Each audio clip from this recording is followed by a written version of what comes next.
हम आज सुबह मुख्य रूप से प्रकाशित वाक्य अध्याय 13 और 14 पर ध्यान केंद्रित करेंगे। और यदि आपके पास आपकी बाइबल है और आप मेरे साथ चलना चाहते हैं तो आप शायद प्रकाशित वाक्य अध्याय 13 खोलना चाहेंगे। हम इस विशेष अध्याय में एक साथ अपना समय शुरू करने जा रहे हैं और इसलिए आज हम 3 स्वर्गदूतों के संदेशों की यात्रा पर निकलेंगे।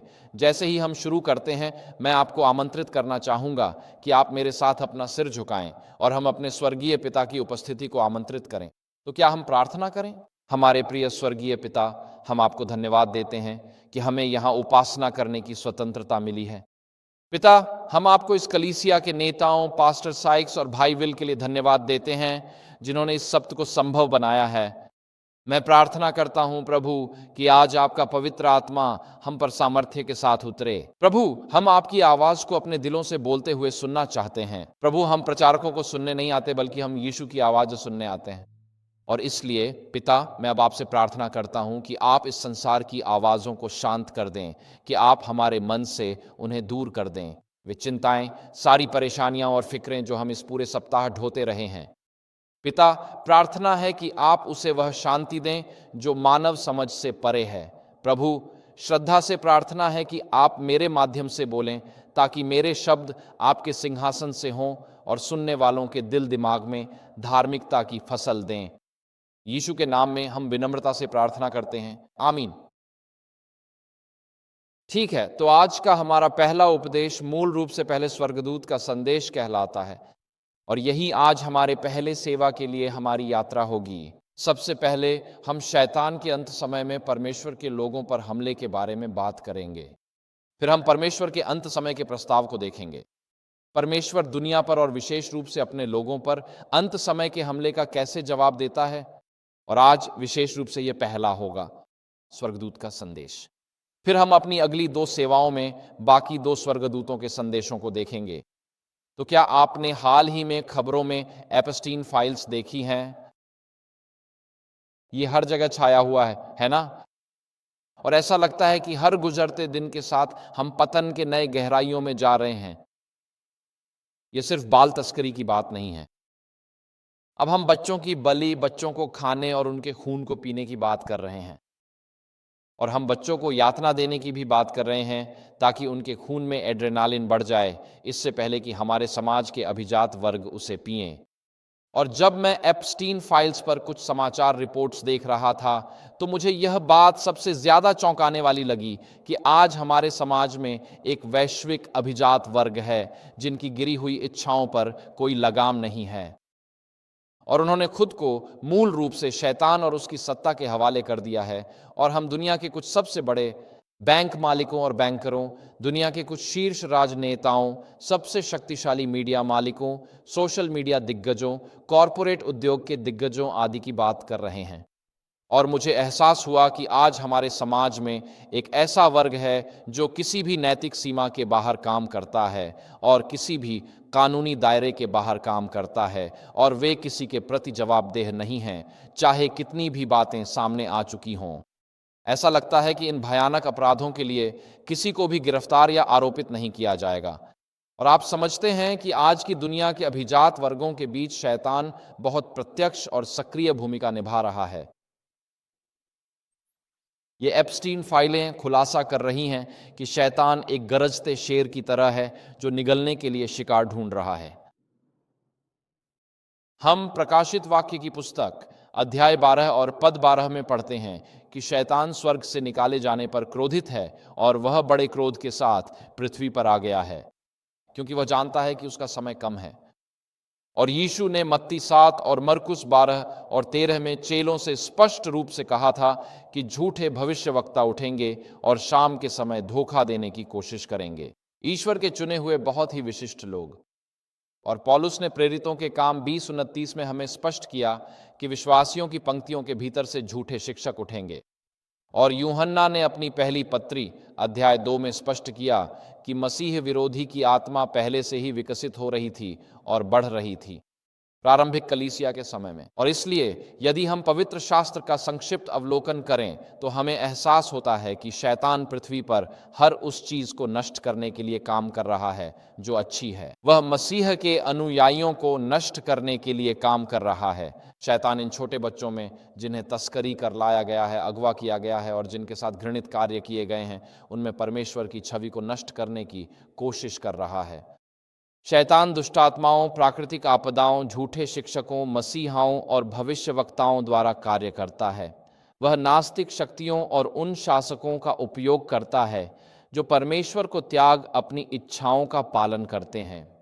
पवित्र शास्त्र अनुसार अंतिम संकट में एक नकली त्रिएकता होगी जो परमेश्वर के हर कार्य की नकल करेगी।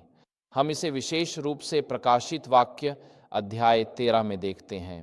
प्रकाशित वाक्य 12, 13 और 14 इस पुस्तक का केंद्र है जो अच्छाई और बुराई के बीच अंतिम संघर्ष का वर्णन करते हैं। और इसलिए प्रकाशित वाक्य 12 हमें यह व्यापक दृष्टिकोण देता है कि स्वर्ग में युद्ध हुआ था और शैतान को स्वर्ग से बाहर निकाल दिया गया था और अब पृथ्वी पर परमेश्वर के संतों के विरुद्ध युद्ध छेड़ा जा रहा है। यही बात प्रकाशित वाक्य 12 हमें संक्षेप में सिखाता है। फिर प्रकाशित वाक्य 13 यह वर्णन करता है कि शैतान कैसे ड्रैगन, समुद्री पशु और स्थलीय पशु के माध्यम से परमेश्वर की कलीसिया पर हमला करता है। हम कुछ ही क्षणों में इन बातों को और अधिक विस्तार से देखेंगे। और फिर प्रकाशित वाक्य 14 यह बताता है कि परमेश्वर शैतान के इन हमलों का किस प्रकार उत्तर देता है। तो प्रकाशित वाक्य 12 एक संक्षिप्त अवलोकन है। अच्छाई और बुराई के बीच एक युद्ध है और हम इसे अपने शहरों की सड़कों पर भी देखते हैं। हम अपने दिलों में भी अच्छाई और बुराई के उस युद्ध को जानते हैं। प्रकाशित वाक्य 13 में बताया गया है कि शैतान परमेश्वर के लोगों पर कैसे हमला करता है और प्रकाशित वाक्य 14 में परमेश्वर की प्रतिक्रिया है जब यह संसार शैतानी हमले के अधीन आता है। और इसलिए इस व्यापक चित्र के भीतर जो हमने यहाँ प्रस्तुत किया है, शैतान एक अपवित्र या नकली त्रिएकता है जो परमेश्वर के संतों पर हमला कर रही है। अब उस अपवित्र त्रिएकता का पहला सदस्य प्रकाशित वाक्य 12 और प्रकाशित वाक्य 13 और उसकी पहली आयत का अजगर है। और यह अजगर का पात्र प्रकाशित वाक्य 12 में उसे अदन के बाग में सांप के साथ जोड़ा गया है और प्रकाशित वाक्य 12:9 में शास्त्र उसे शैतान और दुष्ट कहता है। और वह अजगर अपनी सत्ता भूमि के पशु के साथ साझा करता है और समुद्र के पशु के साथ भी। तो अजगर अच्छाई और बुराई के बीच महान संघर्ष में परमेश्वर पिता द्वारा निभाई गई भूमिका का प्रतिरूप प्रतीत होता है। लेकिन मैं अभी समुद्र के पशु और भूमि के पशु पर ध्यान केंद्रित करना चाहता हूं। प्रकाशित वाक्य 13 एक यह कहता है, इसमें प्रकाशित वाक्य 12 की एक छवि है, स्त्री और अजगर, और वहां एक गर्भवती स्त्री है और समय के साथ शुद्ध कलीसिया पर हमला हो रहा है शैतान द्वारा। लेकिन जब हम प्रकाशित वाक्य 13 और पद 1 पर आते हैं तो यह है जो शास्त्र कहता है। ये कहता है, और मैंने समुद्र से एक पशु को निकलते हुए देखा जिसके 10 सींग और 7 सिर थे और उसके सींगों पर 10 मुकुट थे और उसके सिरों पर निंदा के नाम लिखे थे। तो इसे हम एडवेंटिस्ट लोग समुद्र का पशु कहते हैं और हम आम तौर पर इसे ऐतिहासिक रूप से पोपाई के साथ पहचानते हैं।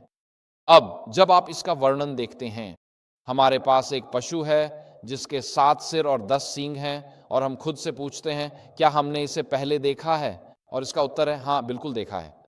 प्रकाशित वाक्य 12 में हम देखते हैं कि वहां शैतान का वर्णन तीसरे पद में किया गया है, एक बड़ा लाल अजगर जिसके 7 सिर और 10 सींग हैं, और इसलिए यह समुद्री पशु अजगर जैसा दिखता है।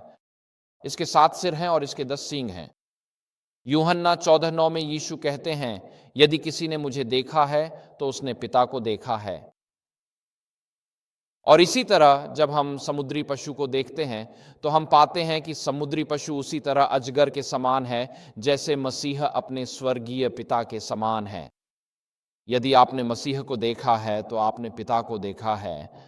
यदि आपने समुद्री पशु को देखा है तो आपने अजगर को देखा है। दोनों के 7 सिर और 10 सींग हैं। तो यहाँ एक संकेत है कि यह समुद्री पशु स्वयं मसीह का एक नकली रूप है, ठीक वैसे ही जैसे अजगर परमेश्वर पिता के विपरीत भूमिका निभाता है, जैसे शैतान परमेश्वर के विरुद्ध महान संघर्ष में करता है। प्रकाशित वाक्य 13 और पद 2 आगे कहता है, और जो पशु मैंने देखा वह तेंदुए के समान था, उसके पांव भालू के पांव जैसे थे और उसका मुंह सिंह के मुंह जैसा था, और अजगर ने उसे अपनी शक्ति, अपना सिंहासन और बड़ा अधिकार दिया।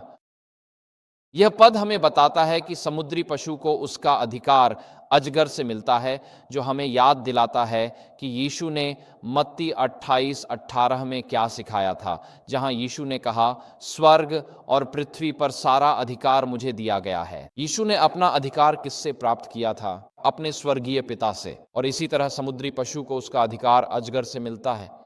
यदि अजगर परमेश्वर पिता का एक नकली रूप है, तो समुद्री पशु स्वयं यीशु मसीह का एक नकली प्रतीत होता है। इस अपवित्र त्रित्व में जो समय के अंत में परमेश्वर के संतों पर हमला करता है।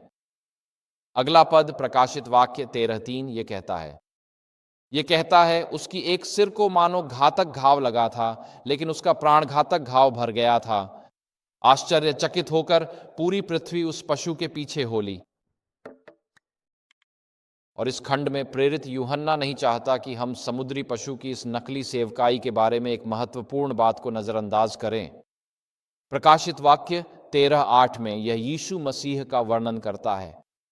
वहां लिखा है, और पृथ्वी के सभी निवासी उसकी अर्थात समुद्री पशु की पूजा करेंगे, और वे सभी जिनका नाम नहीं पाया गया है, जो जगत की उत्पत्ति से मेमने की जीवन की पुस्तक में लिखा नहीं गया, उस मेमने की जो बलि किया गया था।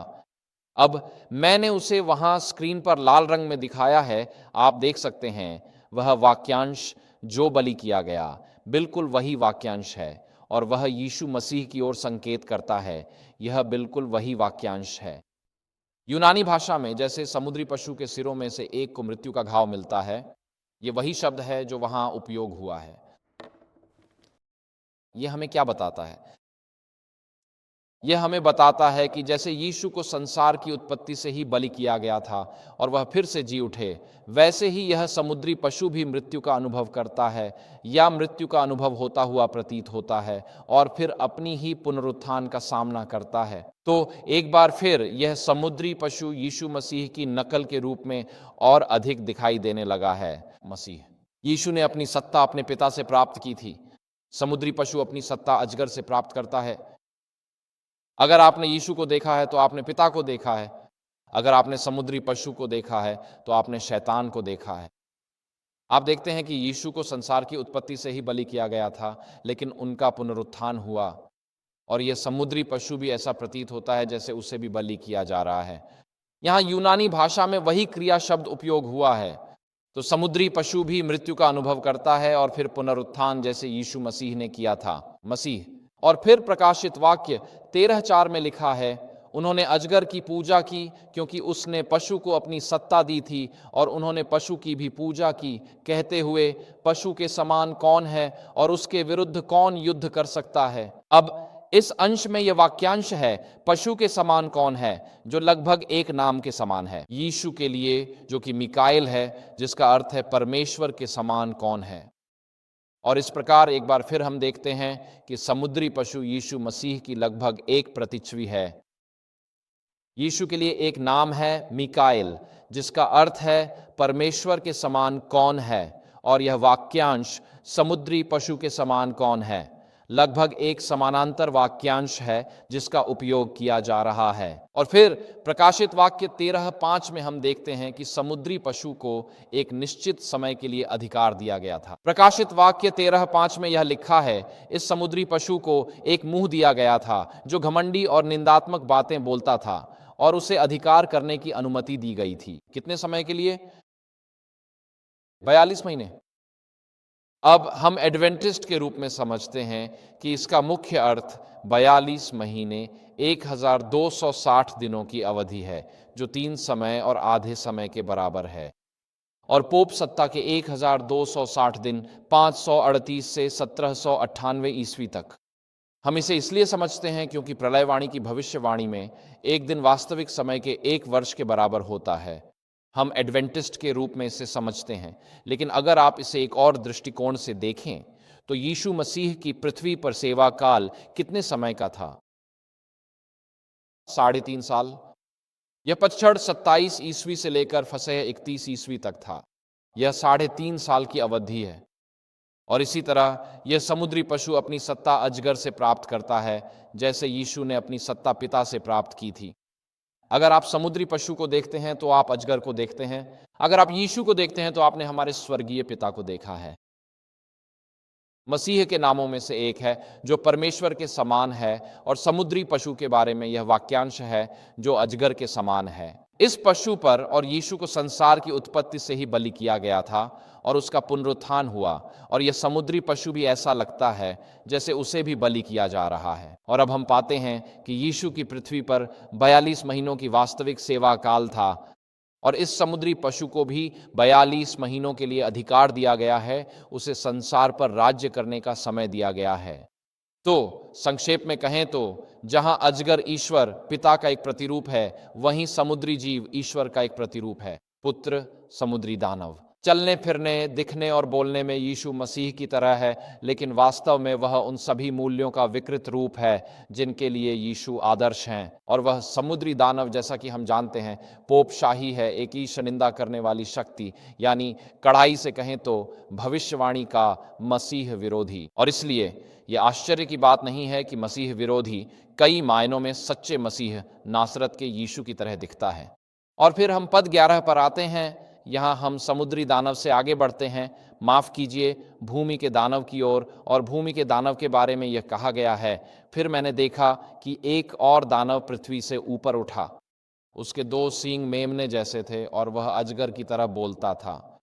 अब प्रकाशित वाक्य की पुस्तक में मेमना शब्द 29 बार आता है। प्रकाशित वाक्य की पुस्तक में मेमना शब्द 29 बार आता है, और उन 28 बारों में यह यीशु मसीह के लिए प्रयुक्त हुआ है। प्रकाशित वाक्य की पुस्तक में केवल एक बार मेमना शब्द का प्रयोग ऐसा है जो यीशु मसीह के लिए नहीं है। यह प्रकाशित वाक्य 13:11 में है, जहां भूमि का वह दानव है जिसके 2 सींग मेमने जैसे हैं और वह अजगर की तरह बोलता है। और मैंने अक्सर खुद से पूछा है, मेमनों के सींग नहीं होते, जितना मुझे पता है मेमनों के सींग नहीं होते। तो इस प्राणी में कुछ अजीब बात है। मेरे चाचा आयरलैंड में हमारे पारिवारिक खेत पर भेड़ें पालते थे, और जब मेमनों के जन्म का समय होता तो आप मेमनों के शेड में जाते और बहुत सारे छोटे छोटे मेमने बाहर आ रहे होते। और मैं आपको बता सकता हूं, मेमने बहुत प्यारे छोटे जानवर होते हैं, उनके वास्तव में सींग नहीं होते, लेकिन ये जानवर ये बहुत हद तक यीशु मसीह जैसा लगता है। तो फिर हम क्यों कहेंगे कि यह स्थलीय पशु पवित्र आत्मा की नकल है? खैर, यूहन्ना 14:16 में यीशु ने वादा किया था कि पवित्र आत्मा उद्धरण के अनुसार एक और सहायक के रूप में आएगा। अब ग्रीक भाषा में एक और के लिए 2 शब्द हैं। एक है हेतेरोस, जिससे हमें हेटेरोसेक्सुअल शब्द मिलता है। हेटेरोस शब्द का अर्थ है एक और, लेकिन अलग प्रकार का। तो पुरुष और महिला ये भी एक और है, लेकिन अलग प्रकार का, यानी हेटेरोसेक्सुअल। लेकिन एक और शब्द है, और यही वह शब्द है जिसका उपयोग यीशु ने यूहन्ना 14:16 में किया है। वह एलोन शब्द का उपयोग करते हैं, जिसका अर्थ है एक और, लेकिन उसी प्रकार का। तो यीशु पहले सहायक थे और पवित्र आत्मा दूसरे सहायक हैं। लेकिन यदि यीशु शिष्यों के साथ नहीं होंगे तो वे पवित्र आत्मा को भेजेंगे जो उनके साथ रहेंगे। पवित्र आत्मा का कार्य शिष्यों के जीवन में यीशु की प्रत्यक्ष उपस्थिति की जगह लेना था, और पवित्र आत्मा का कार्य यीशु के कार्य के अनुरूप है, और वह यीशु की ओर से कार्य करता है। यही कारण है कि प्रकाशित वाक्य 13:12 में जब इस भूमि के पशु के बारे में पढ़ते हैं तो लिखा है कि वह पहले पशु का सारा अधिकार प्रयोग करता है उसकी ओर से, और वह पृथ्वी और उसके निवासियों को पहले पशु की पूजा करने के लिए बाध्य करता है जिसकी घातक चोट ठीक हो गई थी। इस प्रकार भूमि का पशु स्वयं को बढ़ावा देने में रुचि नहीं रखता, बल्कि उसका उद्देश्य समुद्र के पशु की शक्ति, हितों और प्रमुखता को आगे बढ़ाना है। इसी तरह पवित्र आत्मा स्वयं को बढ़ावा नहीं देता, बल्कि वह यीशु की महिमा करता है, हमें यीशु की ओर इंगित करता है, और हमारे स्मरण में वे वचन लाता है जो मसीह ने सुसमाचारों में कहे हैं। तो भूमि का पशु समुद्र के पशु से उसी प्रकार संबंधित है जैसे पवित्र आत्मा यीशु मसीह से संबंधित है। अगली आयत प्रकाशित वाक्य 13:13 यह कहती है वह बड़े बड़े चमत्कार करता है, यहां तक कि सबके सामने स्वर्ग से पृथ्वी पर आग भी उतार देता है। अब हम अपने आप से पूछते हैं, क्या पवित्र आत्मा ने कभी स्वर्ग से आग उतारी थी? हाँ, उसने ऐसा किया था। प्रेरितों के काम अध्याय 2 पेंतेकोस्त के समय जब वे शिष्यों उस ऊपरी कमरे में प्रार्थना कर रहे थे, तब अग्नि की जिह्वाएं उनके सिरों पर आकर ठहर गईं। और उस समय तक यह पवित्र आत्मा का सबसे महान और सबसे शक्तिशाली कार्य था। तो जब यहाँ प्रकाशित वाक्य 13:3 में भूमि के पशु के स्वर्ग से आग उतारने की बात की जाती है, तो यह उस कार्य की नकल है जो पवित्र आत्मा ने पेंतेकोस्त के समय किया था। यदि पवित्र आत्मा ने शिष्यों के सिरों पर आग उतारी थी, तो यह भूमि का पशु सबके सामने स्वर्ग से पृथ्वी पर आग उतारता है। और हम अपने आप से पूछते हैं, क्या यह संभव है? खैर, मैं कई वर्षों से कई देशों में मिशनरी रहा हूं और मैं आपको यह बताता हूं। पश्चिमी अफ्रीका में ऐसे शेमान ओझा हैं जो सचमुच स्वर्ग से आग बुला सकते हैं। यह सच है। शेमान होते हैं ऐसे व्यक्ति जो गुप्त विद्याओं से इतने जुड़े होते हैं कि वे केवल भौतिक संसार ही नहीं बल्कि आत्मिक संसार को भी देख सकते हैं।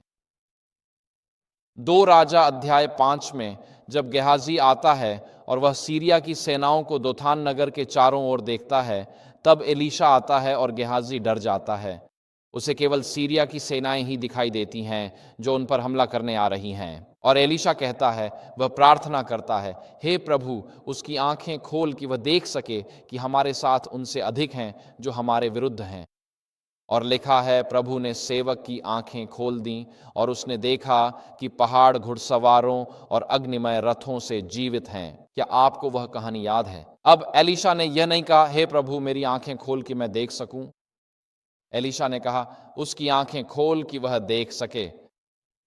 अर्थ यह निकलता है कि एलीशा जानता था कि वे घुड़सवार और अग्निमय रथ वहां मौजूद हैं। वह जानता था कि वे वहां हैं, लेकिन सेवक उन्हें नहीं देख सकता था। और हमारे मिशनरी और मैं एएफएम के साथ सेवा कर रहे थे। वे मुझे ऐसी कहानियां सुनाते थे कि जब कोई मिशनरी शहर में आता तो कोई शमन अपनी शक्ति दिखाना चाहता और वह स्वर्ग से बिजली गिराकर उस मिशनरी को मारने की कोशिश करता। और वहां यूरोप से एक युवा महिला आई थी। वह एक बहुत ही धर्मनिरपेक्ष पृष्ठभूमि से आ रही थी। वह एक एडवेंटिस्ट थी। और जब वह पहली बार उन देशों में से एक में पहुंची, वह बेनिन था जो वास्तव में वूडू का घर है, तो वह यह नहीं मानती थी कि शमन सच में स्वर्ग से बिजली गिरा सकता है। और तब एक अधिक अनुभवी मिशनरी ने कहा, अच्छा, मैं तुम्हारे लिए प्रार्थना करूंगा जब तुम आज रात घर जाओगी। और जब वह गांव में अपने घर की ओर वापस जा रही थी, तो बिजली की चमकें गिर रही थीं और उसके दाएं बाएं 50 फीट की दूरी पर जमीन पर गिर रही थीं, लेकिन उस युवा महिला को कुछ भी छू तक नहीं पाया। तो स्वर्ग से आग बुलाने की क्षमता एक शैतानी शक्ति है। जब एलियाह करमेल पर्वत पर था और उसने कहा, हम यहां एक परीक्षा लेंगे, 1 राजा 18, उसने कहा, बाल के भविष्यवक्ता स्वर्ग से आग बुलाए, और अगर बाल आग भेजता है तो वही परमेश्वर हो, और मैं यहोवा से प्रार्थना करूंगा कि वह आग भेजे, और अगर यहोवा आग भेजता है तो यहोवा ही परमेश्वर हो। और सभी लोगों ने कहा, यह तो एक पागलपन भरी परीक्षा है जो कभी हो ही नहीं सकती। क्या उन्होंने ऐसा कहा था? बिल्कुल नहीं। लोगों ने कहा, यह तो एक अच्छी परीक्षा है, हम खड़े होकर देखेंगे कि क्या होता है। क्यों? क्योंकि वे बाल की शक्ति को जानते थे। वे जानते थे कि यह किया जा सकता है। लोगों ने यह नहीं कहा कि यह एक हास्यास्पद परीक्षा है।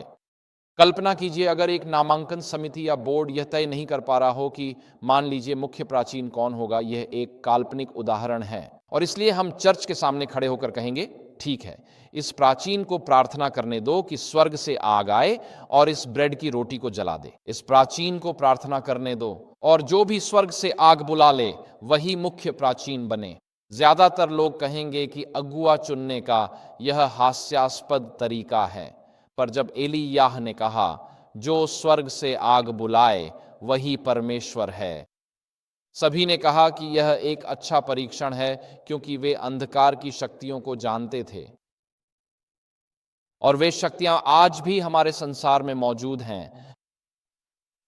और एप्स्टीन फाइल्स में हम देख रहे हैं कि हमारे देश के अभिजात्य वर्ग, न्यायाधीश, सोशल मीडिया के दिग्गज, औद्योगिक दिग्गज, राजनेता, बैंकर सक्रिय रूप से शैतान की पूजा में लगे हुए हैं।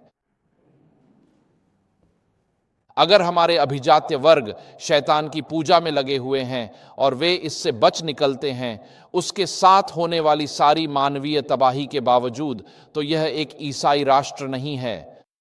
और इसीलिए यह भूमि का पशु जो अमेरिका का प्रतिनिधित्व करता है, हम इस अंश में देखते हैं कि इसमें शैतानी शक्ति है। और हम देख रहे हैं कि हमारे अभिजात्य वर्ग एप्स्टीन फाइल्स के खुलासे के साथ शैतान से बहुत ही व्यक्तिगत रूप से जुड़े हुए हैं। शैतान भूमि के पशु के माध्यम से, जो पवित्र आत्मा की नकल है, स्वर्ग से आग क्यों गिराता है? प्रकाशित वाक्य 13:14 हमें इसका कारण बताता है। यह उन चिन्हों के द्वारा है जिन्हें इसे करने की अनुमति दी गई है। पशु की ओर से, अर्थात समुद्री पशु की ओर से, यह पृथ्वी के निवासियों को धोखा देता है। यही मुख्य बात है, धोखा। शैतान संसार के निवासियों को धोखा देने की कोशिश कर रहा है। वह मुझे धोखा देने की कोशिश कर रहा है, वह आपको धोखा देने की कोशिश कर रहा है। यहां आज कितने लोगों ने इंटरनेट पर एआई वीडियो की बढ़ोतरी देखी है? हाँ, क्या हम ऐसे एआई वीडियो देख रहे हैं जो वास्तव में विश्वसनीय लगते हैं? और आपको यह सोचने से पहले बहुत गहराई से सोचना पड़ता है कि क्या यह असली है या नहीं है। बिल्कुल सही। अब यह अपहरणकर्ताओं की बात है। एआई के जरिए वे इंटरनेट से आपकी आवाज लेकर आपको फोन करेंगे, आपका जीवन साथी बनकर वे कहेंगे, जरा इस खाते में पैसे भेज दो, या मैं अगवा हो गया हूं, यहां पैसे भेज दो। और यह आपकी आवाज की एआई प्रतिरूप है, लेकिन आपको यह आपके जीवन साथी या बच्चे की तरह ही सुनाई देता है। मेरा मतलब है, यह इन दिनों शैतानी रूप से बहुत परिष्कृत होता जा रहा है। हम उस बिंदु पर पहुंच रहे हैं कि जब तक आप मुझसे आमने सामने नहीं कहेंगे, मैं किसी भी चीज पर विश्वास नहीं करने वाला। हमारे पास इतनी धोखाधड़ी क्यों है? खैर, शैतान परमेश्वर के लोगों को बहका रहा है। अगर आपको नहीं पता कि किस पर भरोसा करें, तो आप किसी पर विश्वास नहीं करेंगे। अगर हर चीज झूठ लगे, तो आप कहीं भी टिक नहीं पाएंगे। और इसी तरह शैतान दुनिया में विश्वास और भरोसे को कमजोर करता है, बहुत सारा धोखा फैलाकर, कि किसी को नहीं पता कि किस पर विश्वास करे। और क्योंकि कोई भी धोखा नहीं खाना चाहता, कोई भी किसी चीज या किसी खास व्यक्ति के प्रति प्रतिबद्ध नहीं होगा। और इस तरह भरोसे का क्षरण वास्तव में समाज के अस्तित्व के साधनों को नष्ट कर देता है। और यहां हमारे सामने शैतान का अंतिम धोखा है। उसका परमेश्वर के संतों पर हमला नकलीपन, धोखे और जबरदस्ती के माध्यम से होगा, ताकि परमेश्वर के चुने हुए लोगों को भी बहकाया जा सके। और इसीलिए अगर हम एक पर नजर डालें, तो अब तक हमने जो देखा उसका संक्षिप्त सारांश स्क्रीन पर दिख रहा यह छोटा सा चार्ट हमें बताता है कि अंतिम संकट में एक नकली त्रिमूर्ति है जो परमेश्वर के चुने हुए लोगों को धोखा देने की कोशिश कर रही है। एक और आपके पास शैतान का एक नकली प्रकट होना है 2 थिस्सलुनीकियों अध्याय 2 में, और वहां हम शैतान के प्रकट होने, बुराई के मनुष्य की उपस्थिति के बारे में पढ़ते हैं, और वह मसीह के प्रकट होने से नष्ट कर दिया जाएगा। वही संज्ञा उपयोग की गई है, परोसिया। तो शैतान मसीह के आगमन की नकल करेगा, और यह स्क्रीन के दाहिने तरफ यीशु मसीह के सच्चे प्रकट होने के लिए एक नकली प्रकट होना होगा। हम देखते हैं कि शैतान के पास मानवता के लिए 3 गिरे हुए स्वर्गदूतों के माध्यम से एक नकली संदेश है।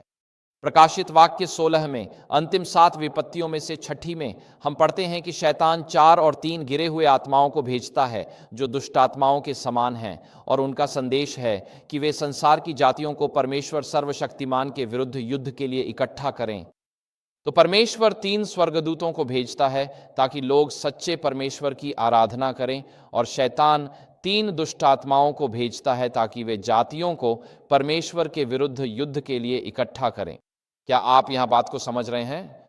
और फिर अगली बात यह है कि हमारे पास यीशु मसीह की एक नकली सेवकाई है जो शैतान द्वारा है, और हमारे पास यीशु मसीह की एक सच्ची सेवकाई भी है। और अगर आप अपनी बाइबल खोलें, मेरे पास ये स्क्रीन पर नहीं है, लेकिन अगर आप अपनी बाइबल खोलें 2 थिस्सलुनीकियों अध्याय 2 और पद 9, 2 थिस्सलुनीकियों अध्याय 2 और पद 9, और वहाँ यह वर्णन करता है कि समय के अंत में शैतान का प्रकट होना, ताकि वह संसार की जातियों को धोखा दे सके। अब ग्रेट कंट्रोवर्सी नामक पुस्तक इस बारे में बात करती है और इसमें कहा गया है कि शैतान एक ओर तो पूरी दुनिया में प्राकृतिक आपदाएं लाएगा और दूसरी ओर वह स्वयं प्रकट होकर कहेगा कि ये प्राकृतिक आपदाएं परमेश्वर की आज्ञाओं को मानने वालों के कारण आ रही हैं और इन प्राकृतिक आपदाओं को रोकने के लिए हम सभी को झूठे उपासना के दिन, जो सप्ताह का पहला दिन है, उसी दिन उपासना करनी होगी। और इसलिए 2 थिस्सलुनीकियों 2 में शैतान के इस प्रकट होने का वर्णन किया गया है। वहां पद 9 में लिखा है, अगर आप पद 8 के अंतिम शब्द को देखें तो वह है उसका आना। क्या आप इसे देख रहे हैं? उसका आना ये मसीह के आगमन की ओर संकेत करता है। लेकिन 2 थिस्सलुनीकियों 2 के पद 9 का पहला भाग शैतान के प्रकट होने या उसके आने की ओर संकेत करता है, क्योंकि 2 थिस्सलुनीकियों के अध्याय 2 और पद 9 के पहले शब्दों में लिखा है, उस अधर्मी का आना शैतान के प्रभाव से प्रकट होता है, जो हर प्रकार की शक्ति, चिन्ह और झूठे चमत्कारों का उपयोग करता है। अब इन 3 शब्दों को अपने मन में रखिए, शक्तियां, चिन्ह और झूठे चमत्कार। फिर प्रेरितों के काम अध्याय 2 पर जाएं और देखें कि पेंतेकोस्त के समय पतरस ने मसीह की सेवकाई का वर्णन कैसे किया था। प्रेरितों के काम अध्याय 2 और पद 22 में प्रेरित पतरस वहां कहते हैं, हे इस्राएलियों, मेरी सारी बातें ध्यान से सुनो। नासरत के यीशु, जो परमेश्वर की ओर से तुम्हारे सामने सामर्थ्य, अद्भुत कार्यों और चिन्हों के द्वारा प्रमाणित किया गया था। तो यीशु की सेवकाई सामर्थ्य, अद्भुत कार्यों और चिन्हों की थी, और शैतान की सेवकाई सामर्थ्य, चिन्हों और झूठे चमत्कारों की है। इसलिए समय के अंत में शैतान और उसकी सेवकाई का स्वरूप यीशु मसीह की सेवकाई जैसा ही दिखाई देगा। वही प्रकार के चमत्कार जो यीशु ने किए थे, लेकिन शैतान की सेवकाई और मसीह की सेवकाई में केवल एक ही अंतर है कि शैतान की सेवकाई झूठी है। यह एक धोखा देने वाली सेवकाई है। यीशु सामर्थ्य, चिन्ह और अद्भुत कार्य हैं। शैतान सामर्थ्य, चिन्ह और झूठे चमत्कार है। रोमियो 10:16 में ऐसा लिखा है, विश्वास परमेश्वर के वचन को सुनने से आता है, चमत्कारों के प्रदर्शन से नहीं।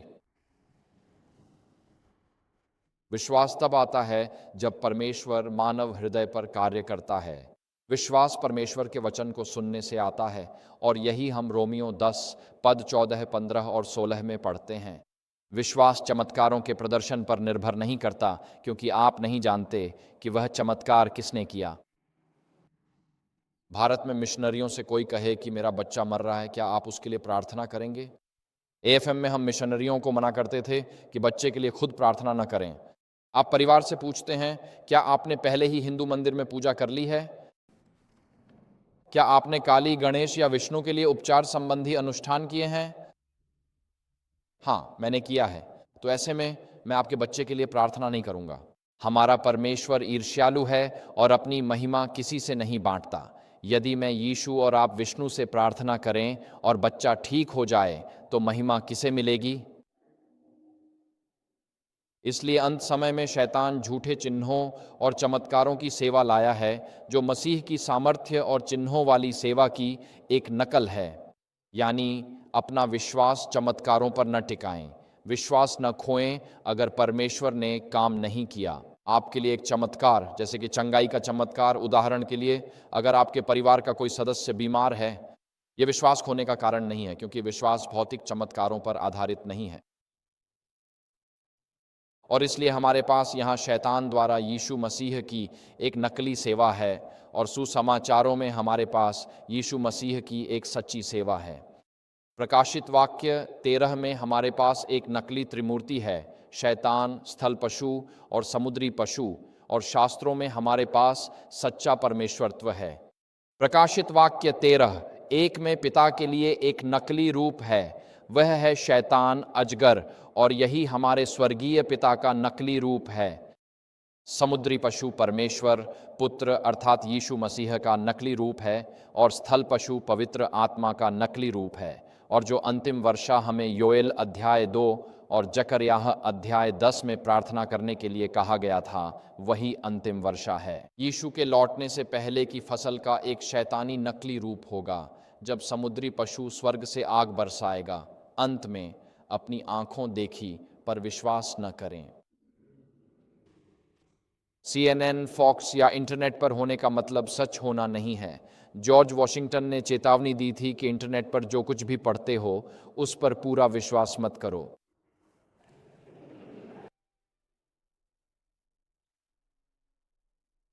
तो विश्वास परमेश्वर के वचन को सुनने से आता है।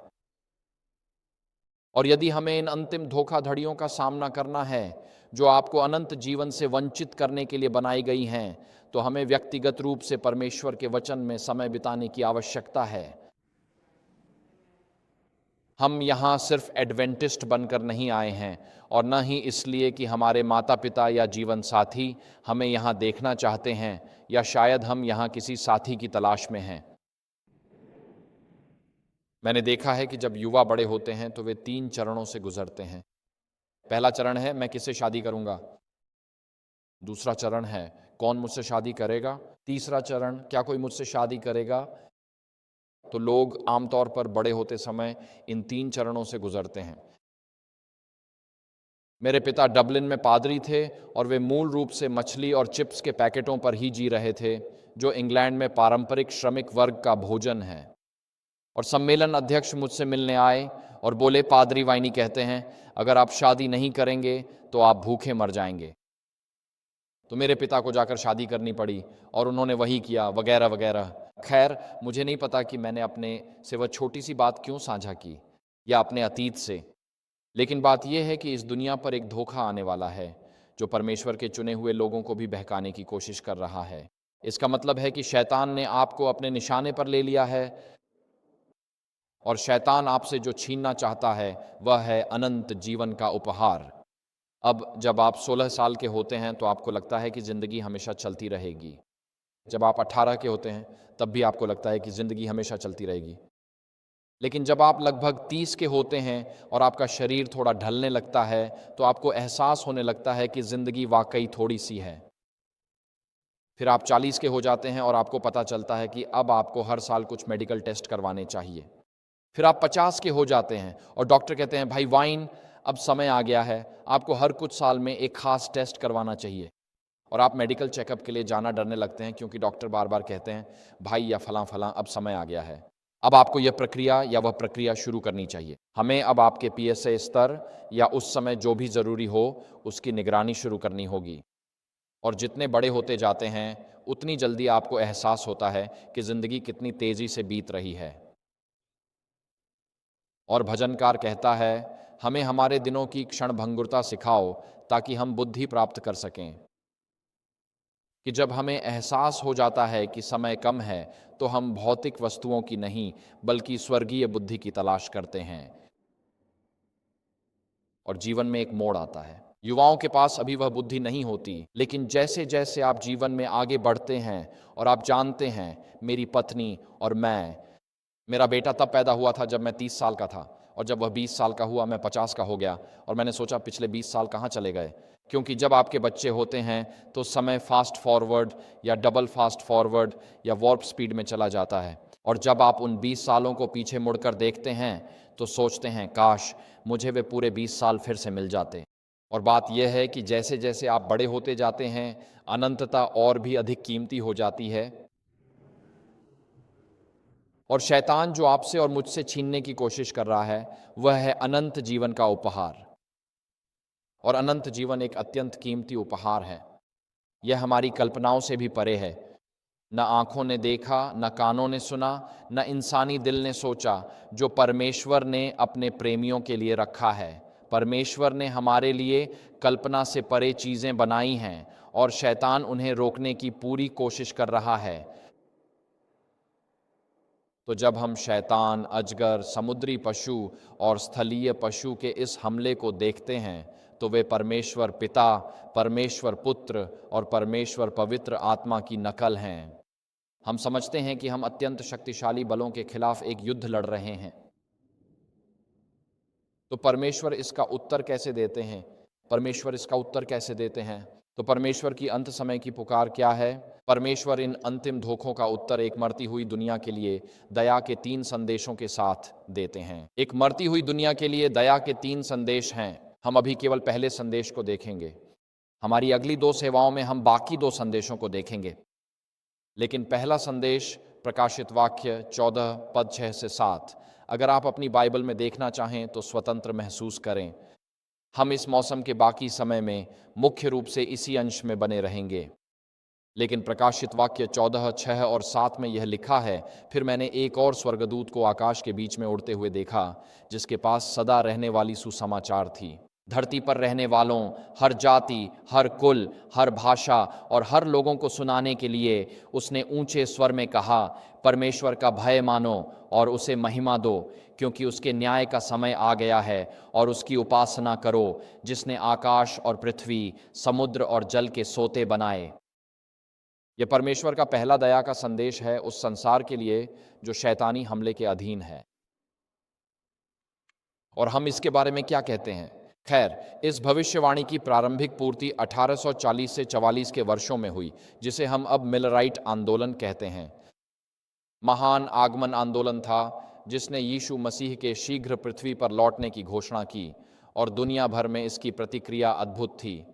दुनिया भर में बाइबल की भविष्यवाणियों में रुचि अचानक बढ़ गई, और समाज के उच्च और निम्न दोनों वर्गों में कई जगहों पर बाइबल अध्ययन समूह बनाए गए, और लोग इस विचार से अभिभूत हो गए कि यीशु मसीह शीघ्र ही लौटने वाले हैं, और इसका कई लोगों के जीवन पर गहरा सकारात्मक प्रभाव पड़ा। मेरा मतलब है, यीशु महिमा के साथ बादलों पर आएंगे। जो मेमने की जीवन की पुस्तक में नहीं हैं, वे उसकी महिमा से नष्ट होंगे। यदि इससे आपका जीवन नहीं बदलता तो कुछ नहीं बदलेगा। यीशु अपनों के लिए आ रहे हैं, और कोई भी उस पुस्तक में पाया जा सकता है। कोई भी परमेश्वर की पहुंच से बाहर नहीं है।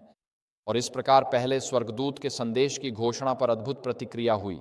पहला स्वर्गदूत नकली त्रिएकता, शैतान, समुद्री पशु और मेमने जैसे पशु द्वारा किए गए सभी हमलों के प्रति परमेश्वर की प्रतिक्रिया है। और शास्त्र इसे कहता है, मैं इसे लाल रंग में दिखाऊंगा।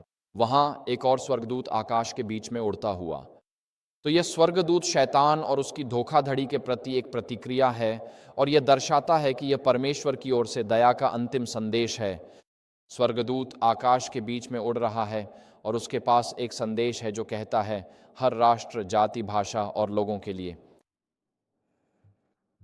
अब अध्याय 13 में समुद्री पशु के बारे में हम पढ़ते हैं, जो मसीह का नकली रूप है। वहाँ लिखा है कि उसे संतों के विरुद्ध युद्ध करने और उन्हें जीतने की अनुमति दी गई थी। उसे हर जाति, लोगों, भाषा और राष्ट्र पर अधिकार दिया गया था।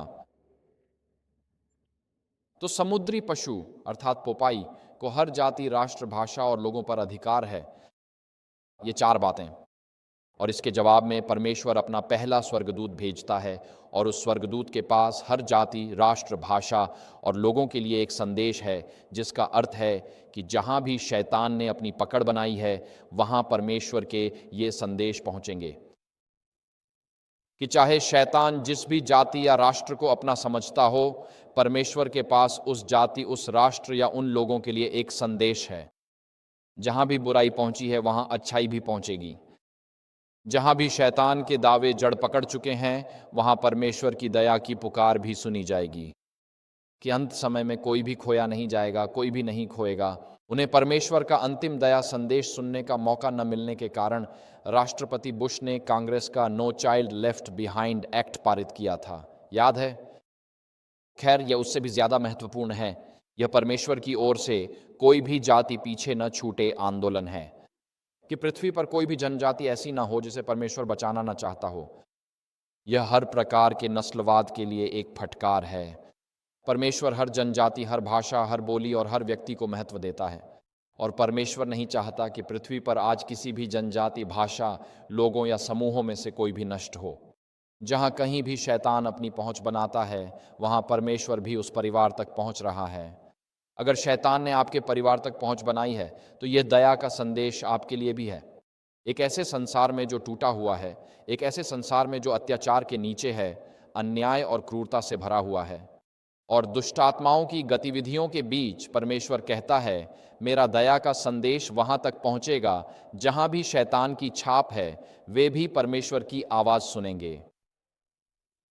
और मैं इसके लिए परमेश्वर की स्तुति करता हूं, क्योंकि चाहे आज मेरा या आपका जीवन कितना भी टूटा हुआ क्यों ना हो, आप आज यहाँ हैं आंशिक रूप से सिर्फ एक बात सुनने के लिए, और वह यह है कि परमेश्वर के पास आपके लिए दया और आशा का संदेश है। चाहे शैतान ने आपके परिवार के साथ कुछ भी किया हो, चाहे शैतान ने आपके लोगों के साथ अतीत में कुछ भी किया हो, हम आज यहाँ दुनिया के किसी भी कोने से आए हों, चाहे शैतान ने आपकी शादी, आपके शरीर या आपके बच्चों के साथ कुछ भी किया हो, एक दयालु परमेश्वर है जो आज आप तक पहुंच रहा है, और ये दया के संदेश आपके लिए हैं, भले ही किसी और के लिए न हो। परमेश्वर की दृष्टि में कोई भी पीछे नहीं छूटना चाहिए। मैं बहुत आभारी हूं कि हम एक दयालु परमेश्वर की सेवा करते हैं। यह अंतिम दया का संदेश केवल अविश्वासियों के लिए नहीं है, यह केवल उनके लिए नहीं है जो पूरी दुनिया में नियंत्रण और अधिकार के अधीन हैं। और शैतान और उसके पशुओं की धोखाधड़ी के बावजूद ये दया के संदेश पृथ्वी के हर निवासी के लिए हैं। और जैसे समय के अंत में शैतान की धोखाधड़ी पूरी दुनिया में फैली होगी, वैसे ही परमेश्वर का अंतिम दया का प्रस्ताव भी पूरी दुनिया के लिए है। बहन व्हाइट इस पर टिप्पणी करती हैं और वह वहाँ कहती हैं, ठीक है, मैंने दोनों ग्रंथों को साथ साथ रख दिया है। यहाँ आपके पास है, यह समुद्री पशु है। इसे संतों के खिलाफ युद्ध करने और उन्हें जीतने की अनुमति दी गई थी। इसे हर जाति, लोगों, भाषा और राष्ट्र पर अधिकार दिया गया था। जवाब में परमेश्वर पहले स्वर्गदूत को हर जाति और भाषा के पास भेजता है। परमेश्वर आपको भूला नहीं है, वह आपके हालात और शैतान की करतूतें जानता है। वह आपके धोखों और लोगों पर लगे श्रापों को जानता है। फिर भी परमेश्वर इन स्वर्गदूतों को आपके लिए दया का संदेश भेजता है। वह अपने लोगों को जानता है, वह जानता है कि उसके बच्चों ने क्या क्या सहन किया है। और इसी बारे में बहन व्हाइट छठे नियम में बात करती हैं। वह वहाँ कहती हैं, मनुष्य की किसी भी कल्पना को इस कार्य को धीमा करने की अनुमति नहीं दी जानी चाहिए। हम आज यहाँ क्यों हैं? इसका कारण है कि पिछले 2000 वर्षों से विश्वास योग्य सुसमाचार प्रचारकों ने यीशु की कहानी सुनाई है। आप उत्तर अफ्रीका के साइरिन के शमौन के बारे में सोचिए, आप बरनबास के बारे में सोचिए, जिनके बारे में हम मानते हैं कि वे भारत गए थे। हम योप्पा के कुरनेलियुस के बारे में सोचते हैं, हम रोम में पौलुस के बारे में सोचते हैं, हम उस पहले पीढ़ी में इथियोपियाई नपुंसक के बारे में सोचते हैं जो सुसमाचार को अफ्रीका के हृदय में लेकर गया। और मसीह के उन प्रारंभिक दूतों से सुसमाचार पीढ़ी दर पीढ़ी पूरी दुनिया में फैल गया है। और हम आज यहाँ हैं क्योंकि कहीं ना कहीं किसी ने यीशु मसीह का संदेश आगे बढ़ाया। और मेरी प्रार्थना है कि यीशु मसीह का संदेश हम में, इस मंडली में आकर न रुक जाए, बल्कि यह इस मंडली के माध्यम से हमारे पड़ोसों तक पहुँचे। तो जब हर राष्ट्र और भाषा की बात होती है तो इसका अर्थ है अटलांटा का हर क्षेत्र। परमेश्वर चाहते हैं कि अटलांटा के सभी लोग उद्धार पाएं। यह हमारा सौभाग्य है कि हम इस तड़पते संसार को उद्धारकर्ता का सुसमाचार सुना सकें। और इसी तरह यह पद आगे बढ़ता है। आप देख सकते हैं कि यह स्क्रीन पर लाल रंग में हाईलाइट किया गया है। यह स्वर्गदूत लेकर आता है शाश्वत सुसमाचार या अनंतकालीन सुसमाचार। यही सुसमाचार अदन में प्रचारित हुआ जिसमें सर्प का सिर कुचलने वाले के आने का वादा था। यही सुसमाचार पुराने नियम में भविष्यद्वक्ताओं और प्रेरितों द्वारा प्रचारित हुआ। यह सुसमाचार परमेश्वर की अंत समय की पुकार में प्रचारित किया जाना है। और वह सुसमाचार क्या है? यह मसीह के जन्म, शिक्षाओं, पापियों के लिए उनके बलिदान, पुनरुत्थान, स्वर्गारोहण और स्वर्गीय सेवा का शुभ समाचार है। और शीघ्र ही वह जीवन की पुस्तक में दर्ज अपने लोगों के लिए लौटेंगे। यह स्वर्गदूत हर राष्ट्र, जाति और भाषा तक पहुंचकर मसीह के वचन को पूरा करता है, जैसा मत्ती 24:14 में कहा गया है। राज्य का यह सुसमाचार सब जातियों में गवाही के लिए प्रचार होगा, तब अंत आएगा। इसलिए पहले स्वर्गदूत के संदेश की घोषणा यीशु द्वारा मत्ती 24:14 में किए गए वचन की पूर्ति है। और इसलिए शास्त्र कहता है, वास्तव में यदि आप इब्रानियों 4:2 का पहला भाग देखें तो पौलुस यहूदी मसीहियों से बात करते हुए कहता है, सुसमाचार हमारे पास भी आया जैसे उनके पास आया था। अब आज कुछ लोग कहते हैं कि पुराने नियम का परमेश्वर नए नियम के परमेश्वर से अलग है, या वे कहते हैं कि पुराने नियम के समय में सुसमाचार नए नियम के समय के सुसमाचार से अलग था।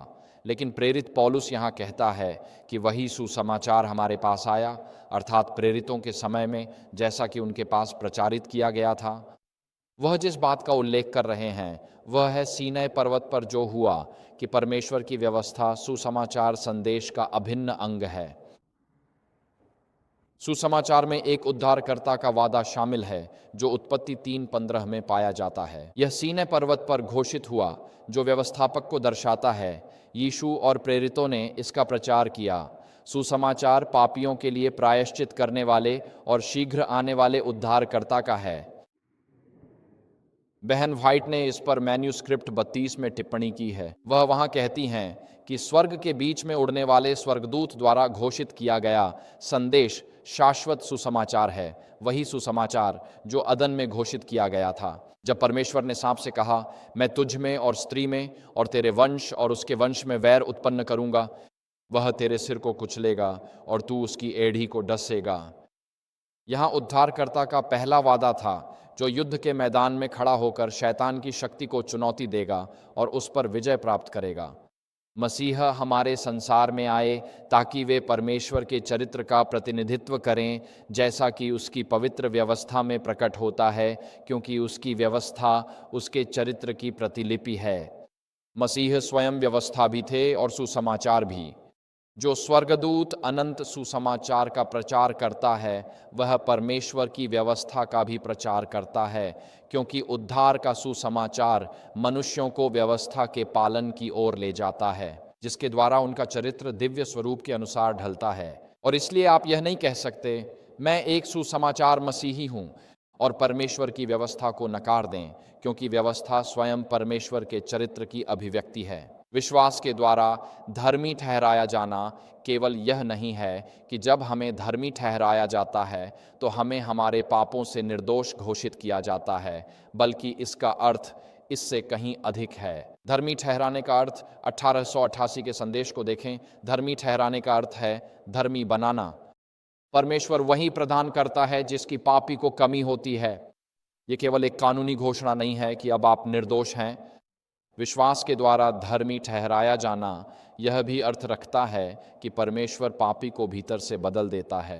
वह अपनी व्यवस्था मेरे हृदय पर लिखता है ताकि मैं उसकी इच्छा पूरी करना चाहूँ। इसीलिए स्वाभाविक रूप से मैं उसकी इच्छा का पालन करता हूँ, ताकि जैसा कि भजनकार कहता है, मुझे तेरी इच्छा पूरी करने में आनंद आता है। आप जानते हैं, मैं साल 26, अब मेरी शादी को 26 साल हो गए हैं। मैंने देखा है कि शादी के बाद आप अक्सर अपने साथी की इच्छाएं और विचार समझने लगते हैं।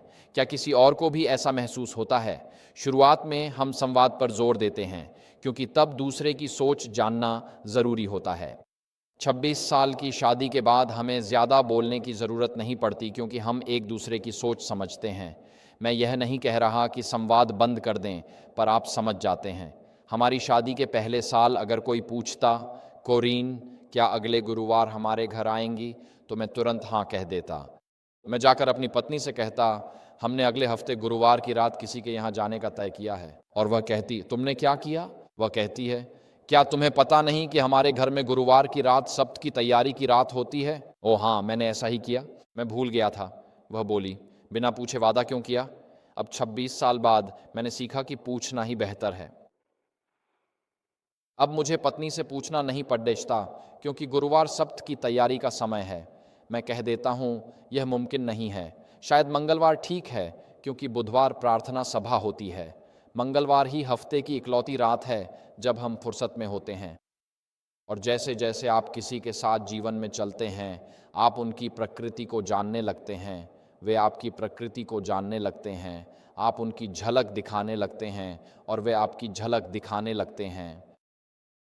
सिस्टर व्हाइट के अनुसार जिसे हम निहारते हैं वैसे ही बन जाते हैं।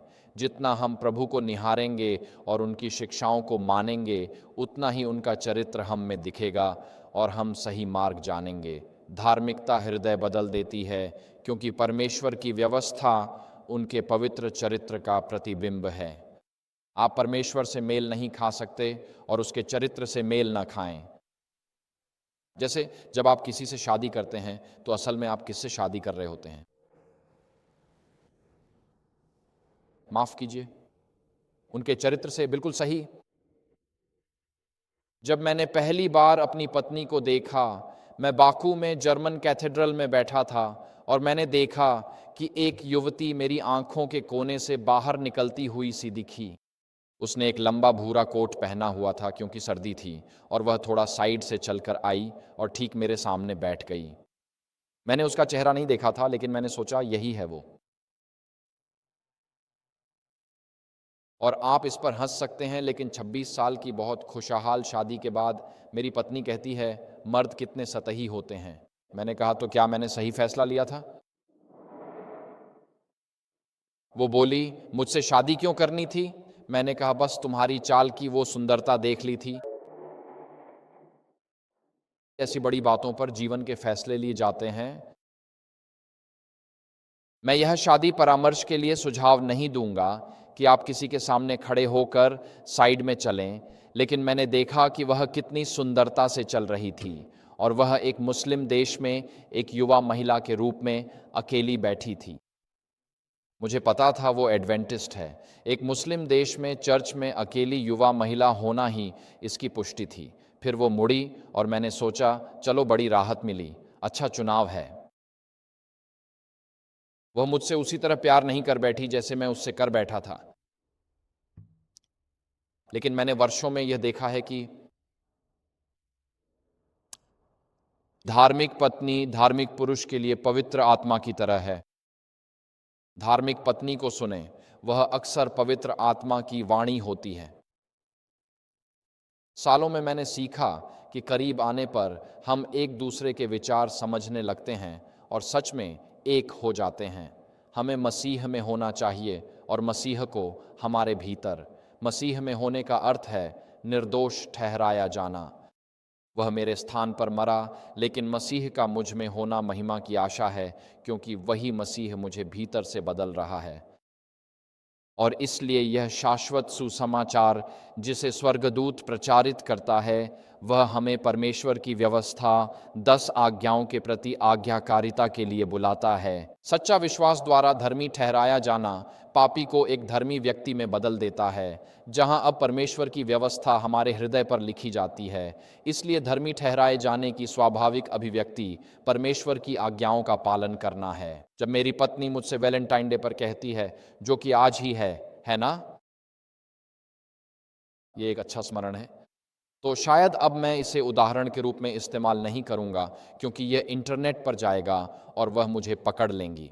तो उनके जन्मदिन पर मेरी पत्नी कह सकती हैं, कॉनराड, क्यों ना हम इस हफ्ते उनके जन्मदिन का जश्न मनाने के लिए बाहर खाना खाने चलें? और मैं कहता हूं, बिल्कुल। अब मुझे पता है कि वह कहाँ जाना चाहती हैं, लेकिन अगर मैं शहर में वहाँ चला जाता हूँ जहाँ मैं जाना चाहता हूँ, यानी टैको बेल, ताकि मैं चीज़ी बीन और राइस बरीटो ले सकूँ, तो वह बात नहीं बनेगी। समझ रहे हैं ना? मुझे पता है कि वह कहाँ जाना पसंद करती हैं, लेकिन अगर मैं जानबूझकर उस जगह को पार कर जाऊं जहां वह जाना चाहती हैं और टैको बेल चला जाऊं, हाँ, हम साथ में खाना खाने गए हैं, लेकिन मैं सच में उनकी इच्छा पूरी नहीं कर रहा हूं। और एक मसीही के रूप में हम परमेश्वर की इच्छा जानते हैं और हमें उस प्रक्रिया में शॉर्टकट नहीं लेना चाहिए। मुझे परमेश्वर की इच्छा पता है, लेकिन मैं कुछ अलग करने जा रहा हूं। और कुछ समय बाद आप वैवाहिक संबंध में, वैवाहिक वाचा में आनंद पाते हैं। एक पति के रूप में मुझे अपनी पत्नी के दिल में खुशी लाने में आनंद मिलता है। और अगर वह एक्स रेस्टोरेंट जाना चाहती है तो मैं खुशी खुशी एक्स रेस्टोरेंट जाऊंगा। भले ही मैं सच में टैको बेल जाना चाहता हूं, फिर भी हम एक्स रेस्टोरेंट ही जाएंगे। इसी तरह हम स्वर्गीय दूल्हे के साथ एक वैवाहिक वाचा में हैं और हम स्वर्गीय दूल्हे की इच्छाओं का सम्मान करने में आनंद पाते हैं। और इसीलिए यह शाश्वत सुसमाचार जो पहले स्वर्गदूत के संदेश द्वारा प्रचारित किया जाता है, एक बदली हुई जिंदगी और एक नए हृदय के लिए निमंत्रण है। और परमेश्वर से प्रार्थना है कि वह हमारा पत्थर जैसा हृदय निकालकर हमें मांस का हृदय दे। पाठ आगे कहता है, प्रकाशित वाक्य 14:12, यह कहता है, यहाँ संतों के धैर्य की पुकार है, वे जो परमेश्वर की आज्ञाओं का पालन करते हैं और दृढ़ रहते हैं यीशु के विश्वास में। धर्मी ठहराया जाना वहाँ प्रकट होता है जहाँ यह संसार के सामने प्रकट होता है, एक बदले हुए हृदय में, एक नवीनीकृत इच्छा में और परमेश्वर की आज्ञाओं के प्रति प्रेम और आज्ञाकारिता के साथ, न कि हमारी अपनी गिरी हुई दोषपूर्ण और पापपूर्ण इच्छाओं के अनुसार। एटी जोन्स ने 1888 में द अमेरिकन सेंटिनल में इसके बारे में लिखा था। उन्होंने यह कहा, हम मानते हैं कि केवल मसीह की आज्ञाकारिता के द्वारा ही मनुष्य धर्मी ठहराए जाते हैं। एक पादरी के रूप में मैंने देखा है कि कई एडवेंटिस्ट मृत्यु के समय उद्धार का कोई आश्वासन नहीं रखते, और मरते हुए एडवेंटिस्टों से मैं जो सबसे आम बात सुनता हूं वह यह है, मैं पर्याप्त अच्छा नहीं हूं, मैंने अपनी जिंदगी बिगाड़ दी है। जब मैं अपनी जिंदगी की ओर देखता हूं तो वह पछतावे से भरी हुई है। ईश्वर दूसरों को बचा सकते हैं, लेकिन मैं उनकी कृपा की पहुंच से बाहर हूं। और बाइबल के दृष्टिकोण से इसका उत्तर है, प्रिय बहन, प्रिय भाई, यह सच है, आप पर्याप्त अच्छे नहीं हैं और आप इसके लिए कुछ भी नहीं कर सकते और आप अतीत को बदल नहीं सकते। लेकिन जैसे एक मनुष्य ने पाप किया और मृत्यु सब पर आ गई, वैसे ही एक मनुष्य के कार्य आज्ञाकारिता के जीवन के द्वारा जीवन सबको मिलता है और धर्मी ठहराया जाना और धार्मिकता भी।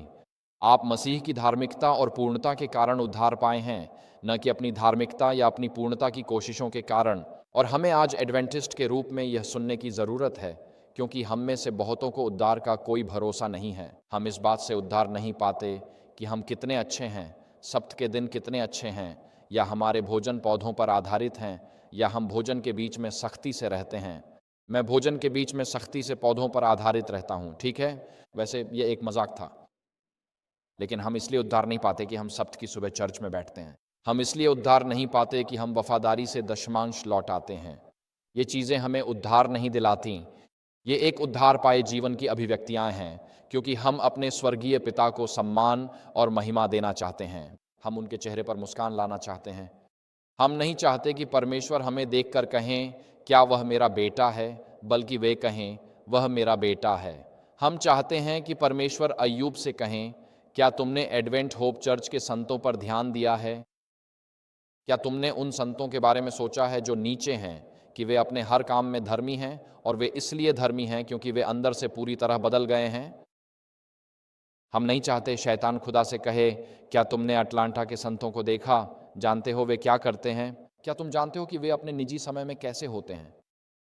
नहीं, हम चाहते हैं कि परमेश्वर अटलांटा के लिए कहें, मेरे संतों को देखो, उनके जीवन और हृदय बदल गए हैं और उनका समुदाय भी बदला हुआ है, जिसमें हर जाति और भाषा के लोग शामिल हैं, जैसा परमेश्वर की इच्छा है।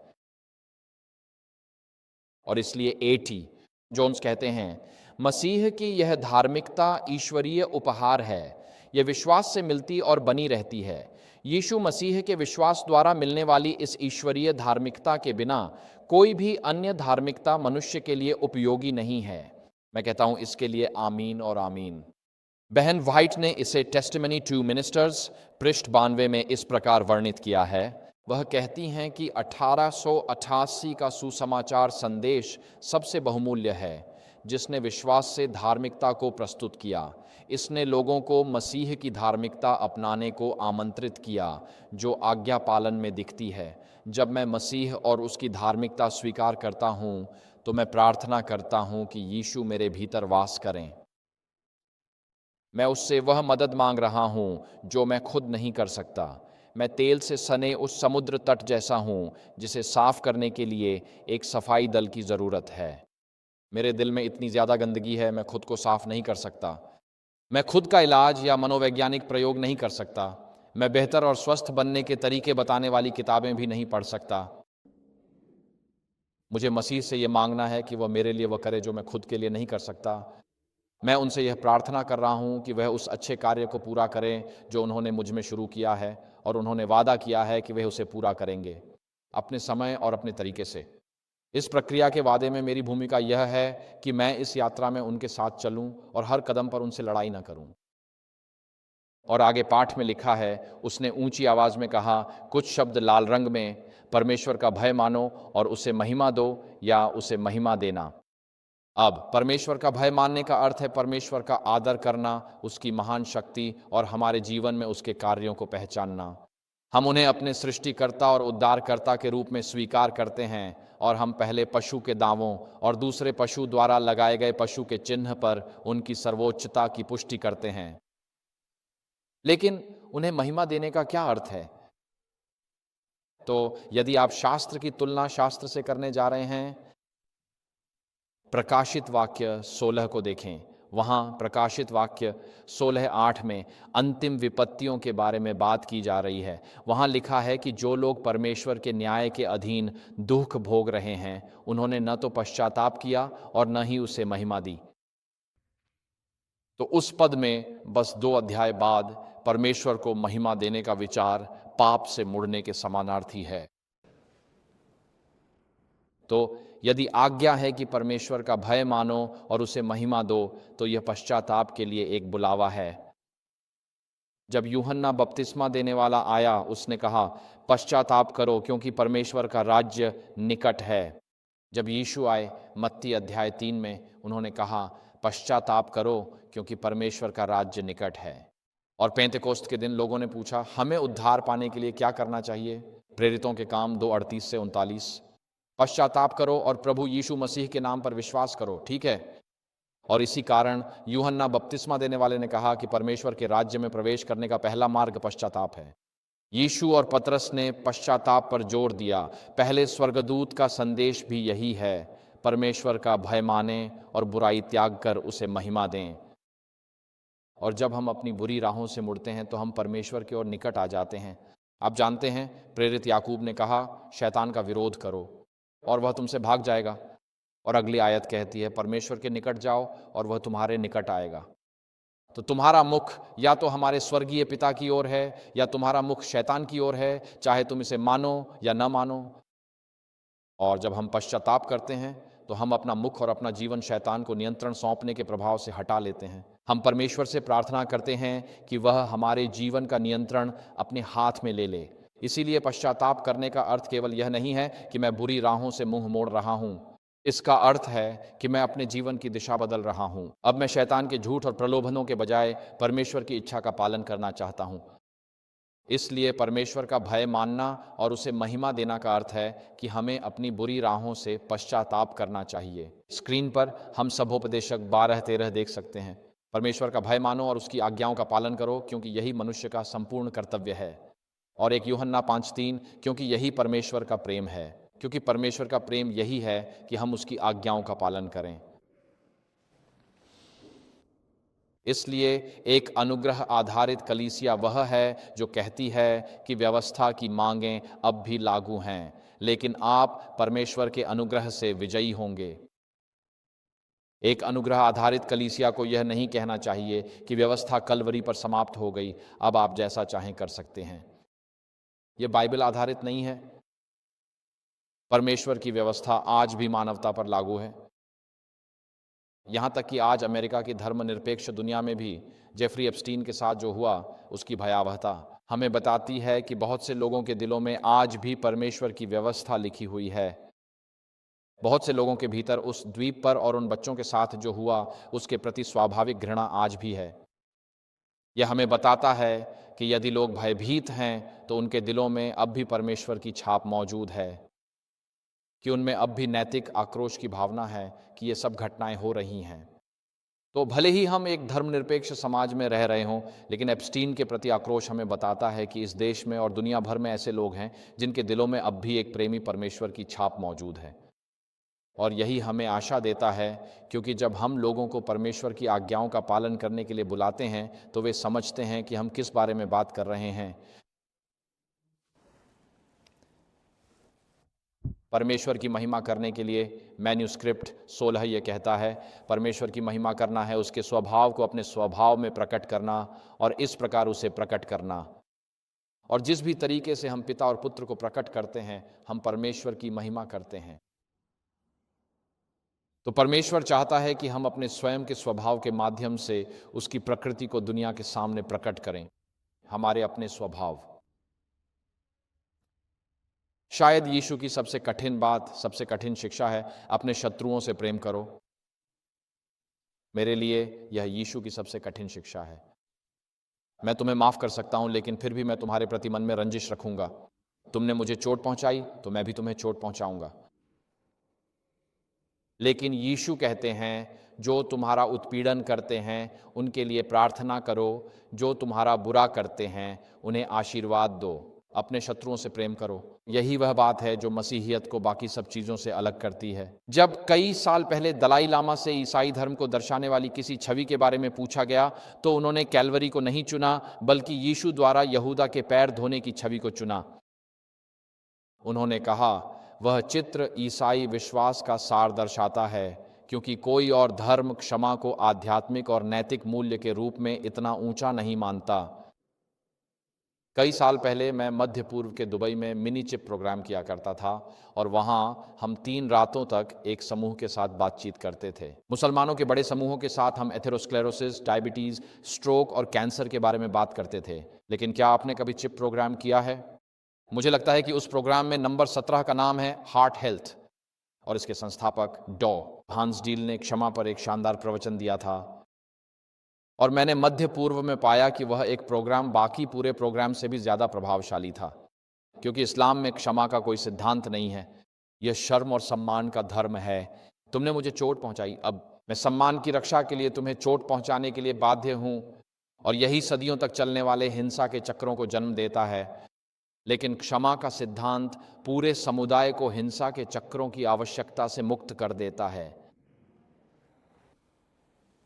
और इसलिए ईश्वर की महिमा का अर्थ है उसके स्वभाव को स्वयं में दर्शाकर उसे दूसरों के सामने प्रकट करना। क्या आज कोई ऐसा है जिसे आप नफरत करना पसंद करते हैं? मैं प्यार करना नापसंद करूंगा। शायद आज वही व्यक्ति है जिसे भगवान आपको क्षमा करने के लिए बुला रहे हैं। हम उपदेश, भाषण और सप्त स्कूल की प्रस्तुतियां सुन सकते हैं, लेकिन जब असली परीक्षा आती है तो इसका मतलब है कि हम में से हर किसी को कहना होगा, प्रभु, क्या आज कोई ऐसा है जिसे मुझे क्षमा करने की आवश्यकता है? क्या कोई ऐसा है जिसके लिए मुझे आपसे अपने दिल से गुस्सा निकालने की ज़रूरत है, उस मवाद को निकालने की ज़रूरत है जो वहाँ जमा है? ये स्ट्रोक का कारण बनेगा, ये कैंसर का कारण बनेगा, ये दिल को कठोर बना देगा, शारीरिक और आध्यात्मिक दोनों रूप से, क्योंकि गुस्सा यही करता है। अनसुलझा गुस्सा अवसाद और जीवन में कई अन्य समस्याओं का कारण बनता है। प्रभु, आज इन सप्त के घंटों में यदि आपकी पवित्र आत्मा मुझसे कह रही है, बहन फलां, भाई फलां, आपकी ज़िंदगी में कोई ऐसा व्यक्ति है जिसे आपको आज माफ़ करना है, और हम सब बहुत शांत हो गए हैं, और मैं आज आपको प्रोत्साहित करना चाहता हूं कि आप उस व्यक्ति को माफ़ कर दें। और अगर आप कह रहे हैं, प्रभु, मुझे यकीन नहीं है कि मैं आज उन्हें माफ़ कर सकता हूं, तो कम से कम इतना तो करें, जब आप अपनी प्रार्थनाओं के लिए घुटनों पर बैठें, सुबह या शाम, सुबह और शाम, तो उनके लिए भी वही आशीर्वाद मांगें जो आप अपने लिए मांगते हैं,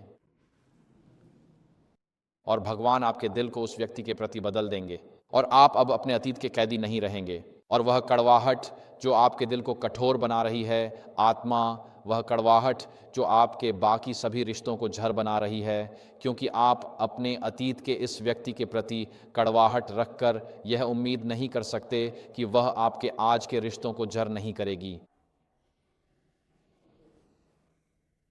ईश्वर की महिमा देना मतलब है उसके स्वभाव को प्रकट करना और इस प्रकार उसे जानना। यानी हमें आर्थिक और आत्मिक दोनों रूप से एक कर्ज मुक्त कलीसिया होना चाहिए। माफ़ी के साथ जीना, यह कहते हुए कि मैं इसे हमारे बीच आने नहीं दूंगा। आपको सीमाएं तय करनी पड़ सकती हैं। अगर किसी ने आपके साथ दुर्व्यवहार किया हो तो आप कह सकते हैं, मैं तुम्हें माफ़ करता हूं, लेकिन तुम मेरे पास नहीं आ सकते। ये माफ़ी की कमी नहीं है, ये सामान्य समझदारी है, लेकिन कम से कम हम माफ़ करने का चुनाव तो कर सकते हैं। प्रतिशोध मेरा है, प्रभु कहते हैं, वह बदला लेगा। हम आज उनके सिर पर जलते अंगारों की वर्षा कर सकते हैं, रोमियो अध्याय 12 में लिखा है।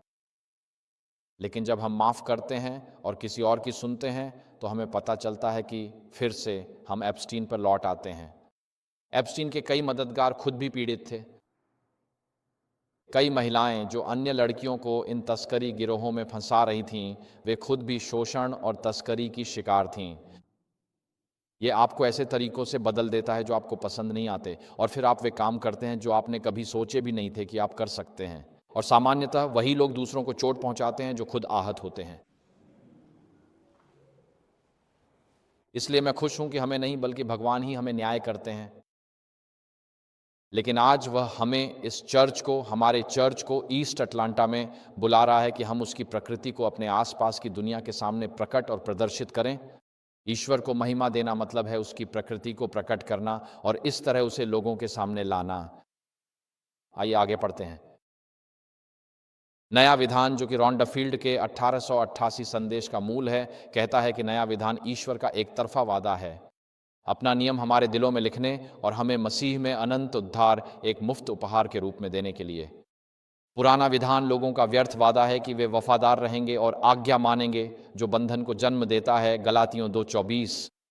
तो नया विधान यह है कि उद्धार हमें ईश्वर के वादों पर विश्वास करने से मिलता है, जिससे वह हमें आज्ञा मानने की सामर्थ्य देता है, न कि हमारे द्वारा उसे वादे करने से, जिन्हें हम स्वयं निभा ही नहीं सकते।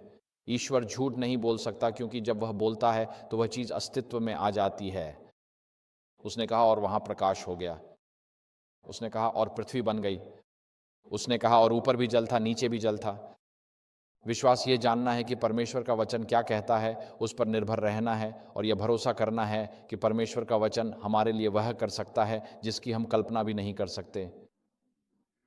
और जब हम इस तरह परमेश्वर पर भरोसा करते हैं और कहते हैं कि नया विधान मेरी परमेश्वर के प्रति निष्ठा पर निर्भर नहीं करता, इसका अर्थ है कि मैं उसकी मेरे प्रति निष्ठा पर भरोसा करूं। मेरे जीवन के उन अंधेरे अध्यायों में मुझे आगे ले जाने वाली उसकी मेरे प्रति निष्ठा ही है, और उसकी मेरे प्रति निष्ठा ही मुझे प्रतिदिन धीरे धीरे मसीह की छवि और उसके स्वभाव में बदल देगी, क्योंकि उसके न्याय का समय आ गया है। हम यहाँ पहले स्वर्गदूत के संदेश में आगे बढ़ते हैं। परमेश्वर का भय मानो और उसे महिमा दो, क्योंकि उसके न्याय का समय आ गया है। आ गया है पूर्व आगमन न्याय, जब हर इंसान की अनंत नियति निर्धारित की जाती है। यह 1844 में शुरू हुआ था, जैसा कि हम दानियेल 8, 13 और 14 में पढ़ते हैं। और स्वर्ग में वह पूर्व आगमन न्याय 3 स्वर्गदूतों के संदेश की घोषणा के समानांतर चलता है, जो पापी मानवता के लिए परमेश्वर की अंतिम दया की पेशकश है। हर व्यक्ति परमेश्वर के प्रति नैतिक रूप से उत्तरदायी है कि वह सुसमाचार को स्वीकार करता है या अस्वीकार करता है। कोई भी परमेश्वर के न्याय से बच नहीं सकता। सबोपदेशक 12 पद 4 कहता है, क्योंकि परमेश्वर हर काम का न्याय करेगा, हर गुप्त बात का भी, चाहे वह भली हो या बुरी। स्वर्गीय न्याय में कोई संपादित रिडैक्टेड ईमेल नहीं है, कोई संपादन नहीं है। शक्तिशाली लोगों की कोई सुरक्षा नहीं है। कोई भी असुविधाजनक सत्य को छुपाने के लिए पर्दा नहीं डाला जाएगा। परमेश्वर हर काम का न्याय करेगा, हर गुप्त बात का भी, चाहे वह भली हो या बुरी। अब पौलुस कहता है कि प्रत्येक व्यक्ति को परमेश्वर के न्याय आसन के सामने उपस्थित होना पड़ेगा, ताकि उसने जो कुछ किया है उसका प्रतिफल पाए। 2 कुरिन्थियों 5:10। और पहले स्वर्गदूत का संदेश परमेश्वर की ओर से खोए हुए लोगों के लिए यह अपील है कि वे पश्चाताप और विश्वास के साथ उसकी ओर लौटें, क्योंकि वह नहीं चाहता कि कोई नाश हो, बल्कि सब लोग पश्चाताप तक पहुँचें, जैसा कि हम स्क्रीन पर देख सकते हैं। इसीलिए सबोपदेशक 12:14 कहता है कि परमेश्वर हर एक काम का न्याय करेगा, चाहे वह छिपा हुआ हो, अच्छा हो या बुरा। 2 पतरस 3:9 कहता है कि वह नहीं चाहता कि कोई नाश हो, बल्कि सब लोग पश्चाताप तक पहुँचें। ये तो शुभ समाचार है। और यदि आप अपनी बाइबल में एक ऐसे पद को देखें जो स्क्रीन पर नहीं आएगा, क्योंकि हम पहले स्वर्गदूत के संदेश पर इस चर्चा के अंतिम चरण में पहुंच रहे हैं, लेकिन यदि आप अपनी बाइबल में रोमियो अध्याय 8 देखें तो वहाँ एक बहुत ही प्रसिद्ध पद है। वहाँ लिखा है, इसलिए अब जो मसीह यीशु में हैं उन पर कोई दंड की आज्ञा नहीं है। अब यहाँ यूनानी भाषा के बारे में एक छोटा सा संकेत है। यह शब्द यहूदी न्यायाधीश के लिए यूनानी शब्द न्याय के लिए न्याय में आना वह है क्रिसिस। हम इसी से क्राइसिस शब्द प्राप्त करते हैं। ठीक है, हर कोई न्याय में आता है, लेकिन अपराधी के लिए, अपराधी होने के लिए, दोषी ठहराए जाने के लिए यूनानी शब्द है क्रिम्मा। हम इसी से क्रिमिनल शब्द प्राप्त करते हैं। और इसलिए पौलुस यहाँ कहता है कि इसलिए जो मसीह यीशु में हैं उन पर कोई क्रिम्मा, कोई दोषारोपण नहीं है।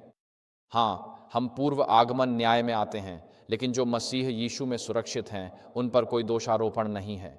आमीन और आमीन। यह जानना अद्भुत समाचार है कि यदि मैं मसीह यीशु में हूँ, मेरा विश्वास उसमें सुरक्षित है, तो जब मेरा नाम पूर्व आगमन न्याय में आएगा तो डरने की कोई बात नहीं है। जो मसीह यीशु में है उन पर कोई दोषारोपण नहीं है। हाँ, मैं संकट में आता हूँ, लेकिन नहीं, मुझे अपराधी के रूप में दोषी नहीं ठहराया गया है। और यह शुभ समाचार है, यह अद्भुत समाचार है। और इसलिए स्वर्गदूत का संदेश है कि परमेश्वर की महिमा करो, क्योंकि उसके न्याय का समय आ गया है। अगली स्लाइड। और 3 स्वर्गदूतों के संदेशों के तुरंत बाद प्रकाशित वाक्य 14:14 में प्रभु के दूसरे आगमन की घोषणा की जाती है। इसलिए इस पूर्व आगमन न्याय की घोषणा यह बताती है कि मसीह का दूसरा आगमन निकट है। और हमने इसके बारे में कल रात बात की थी। बहन व्हाइट कहती हैं कि अमेरिका में एक गृह युद्ध होगा और वह गृह युद्ध दानियेल 12:1 और 2 के संकट के समय की शुरुआत करेगा। दानियेल 12:1 और 2। यह तब होता है जब अनुग्रह का समय समाप्त हो जाता है। और यहाँ अमेरिका में हमारे पास सोशल मीडिया पर ऐसे लोग हैं जो अमेरिका में गृह युद्ध की बात कर रहे हैं। क्या आपने यह सुना है? यहाँ गृह युद्ध आने वाला है और अमेरिका में हमारे पास ऐसे गरीब लोग भी हैं जो फूड स्टैम्प्स पर निर्भर हैं और ऐसे लोग हैं जो खाना नहीं खा सकते। कुछ लोग इस सिस्टम का दुरुपयोग करते हैं, पर कई गरीब इन फूड स्टैम्प्स पर निर्भर हैं। बहन व्हाइट कहती हैं कि जब अमीर आपूर्ति रोकेंगे और गरीबों के पास भोजन नहीं होगा तो अमेरिका में गृह युद्ध छिड़ेगा। जब वह गरीबों की भूखमरी और गृह युद्ध की बात करती है तो यह परीक्षा काल का अंत है और पूर्व आगमन न्याय चरम पर है। हम अंत के बहुत करीब हैं। और ये आज रात प्रिपर बनने का आह्वान नहीं है, ये हमारी आत्मिक स्थिति को ठीक करने का आह्वान है। ये पुकार है कि हम कहें, प्रभु क्या मेरे और आपके बीच कुछ है? क्या मेरी ज़िंदगी में ऐसी कोई चीज़ है जिसे मैं एक पवित्र बलिदान के रूप में पवित्र परमेश्वर को नहीं दे सकता? क्या मेरी ज़िंदगी में ऐसी कोई चीज़ है जो मुझे मेमने की जीवन पुस्तक से बाहर कर देगी? एक ही अनकबूल और प्रिय पाप, फल खाना, आदम और हव्वा को प्रतिज्ञात देश अर्थात अदन की वाटिका से बाहर कर दिया। एक ही पाप था जिसने मूसा को प्रतिज्ञात देश से बाहर रखा, वह था चट्टान को मारना। आज अपनी ज़िंदगी में किसी प्रिय अनकबूल पाप को मत रखो और ये मत सोचो कि इससे कोई फ़र्क नहीं पड़ता। जिन्हें बहुत कुछ दिया गया है उनसे बहुत कुछ मांगा भी जाएगा। हम अद्भुत प्रकाश में जी रहे हैं, इसीलिए परमेश्वर का भय मानने और उसे महिमा देने का आह्वान पश्चाताप का आह्वान है। यह आह्वान परमेश्वर के अपने कहलाने वाले लोगों के बीच भी है। और फिर यदि पवित्र आत्मा अभी आपके कान में कुछ फुसफुसा रहा है, यदि पवित्र आत्मा अभी आपके कान में कुछ कह रहा है, तो अपने दिलों को कठोर मत करो, लेकिन आज कभी भी शांति में कार में अपने बिस्तर के पास या शायद टहलने जाए, उस चीज़ को परमेश्वर को सौंप दें और परमेश्वर से क्षमा मांगें, क्षमा के वादे का दावा करें और यह प्रार्थना करें कि आपको फिर कभी उस प्रलोभन में न पड़ने के लिए अनुग्रह और शक्ति मिले। एलन व्हाइट कहती हैं, रिव्यू एंड हेराल्ड 1896, कि हम जांच पड़ताल के न्याय में हैं और इस समय का कार्य जो आज 2026 के लिए है, गंभीर और आत्म परीक्षण करने वाला है। हर किसी का कर्तव्य है कि वह विचार करे, जागरूक रहे और प्रार्थना करे। हमारे प्रभु ने आपको अपने पड़ोसी के दिल की जांच करने के लिए नहीं कहा है। अपनी जांच पड़ताल की शक्ति का उपयोग करें और पता लगाएं कि आपके अपने दिल में कौन सी बुराई छुपी हुई है, आपके चरित्र में कौन सी कमियां हैं और आपके अपने घर में कौन सा कार्य किया जाना चाहिए। माइकल जैक्सन के शब्दों में कहें तो अब समय है कि आप आईने में खड़े व्यक्ति को देखें और जो आप देखते हैं उसके बारे में ईमानदार रहें।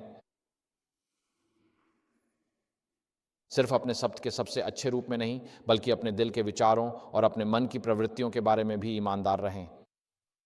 और जब आप अटलांटा की भीड़-भाड़ वाली ट्रैफिक में गाड़ी चला रहे होते हैं, मैंने कल ही देखा कि वहाँ बहुत ट्रैफिक है और आपका मन निष्क्रिय अवस्था में होता है और आप अपनी सोच को निर्देशित नहीं कर रहे होते, तो आपका मन वास्तव में कहाँ जाता है? क्या आपके विचारों के साथ आपका मन स्वर्ग की ओर जाता है या फिर आपका मन गटर में चला जाता है? आपका मन कहाँ जाता है? अपने पवित्रीकरण की स्थिति के लिए इसे एक त्वरित और स्पष्ट परीक्षा के रूप में लें। अगर कार में बैठे हुए आपका दिमाग भटकने लगे, आप बोर हो रहे हो, कोई काम या फोन ना करना हो, तब आपका मन कहाँ जाता है? अपने आप से ईमानदार रहें और परमेश्वर से एक नया हृदय और नई बुद्धि मांगें। यहां अंतिम अंश कहता है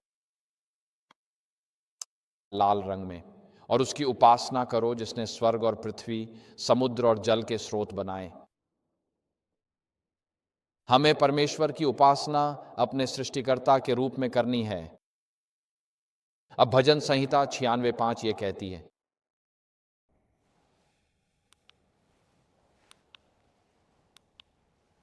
मेरे पास आपको दिखाने के लिए यहां 3 पद हैं। सभी राष्ट्रों के देवता मूर्तियां हैं, लेकिन यहोवा ने स्वर्ग बनाए। वह शब्द लॉर्ड यहोवा यहोवा है।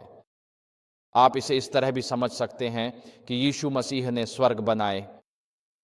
यशायाह 40:25-28 ये कहता है, फिर तुम मुझे किससे तुलना करोगे या मेरा बराबर कौन है? पवित्र जन कहता है, ऊपर अपनी आंखें उठाओ और देखो कि इन्हें किसने बनाया। वह जो उनके समूह को बाहर लाता है और उनकी गिनती करता है, उन सबको नाम लेकर बुलाता है, क्योंकि वह सामर्थ्य में महान और शक्ति में प्रबल है। उनमें से एक भी नहीं खोता। क्या तुमने नहीं जाना? क्या तुमने नहीं सुना? प्रभु अर्थात यहोवा अनंत काल का परमेश्वर है, पृथ्वी के छोरों का सृष्टिकर्ता है, और वही यहोवा का स्वरूप पुराने समय में था। पुराने और नए नियम के साथ प्रकाशित वाक्य 4:11 में यीशु ही यहोवा है। हम आराधना क्यों करते हैं? लिखा है, हे प्रभु, तू महिमा, आदर और शक्ति के योग्य है, क्योंकि तूने सब वस्तुएं बनाई और तेरी इच्छा से ही वे बनी। इसलिए सप्त सृष्टिकर्ता की आराधना के लिए है। इस पर विस्तार से बात हो सकती है, पर यहाँ हम संक्षेप में कहेंगे। ये सप्त का दिन है।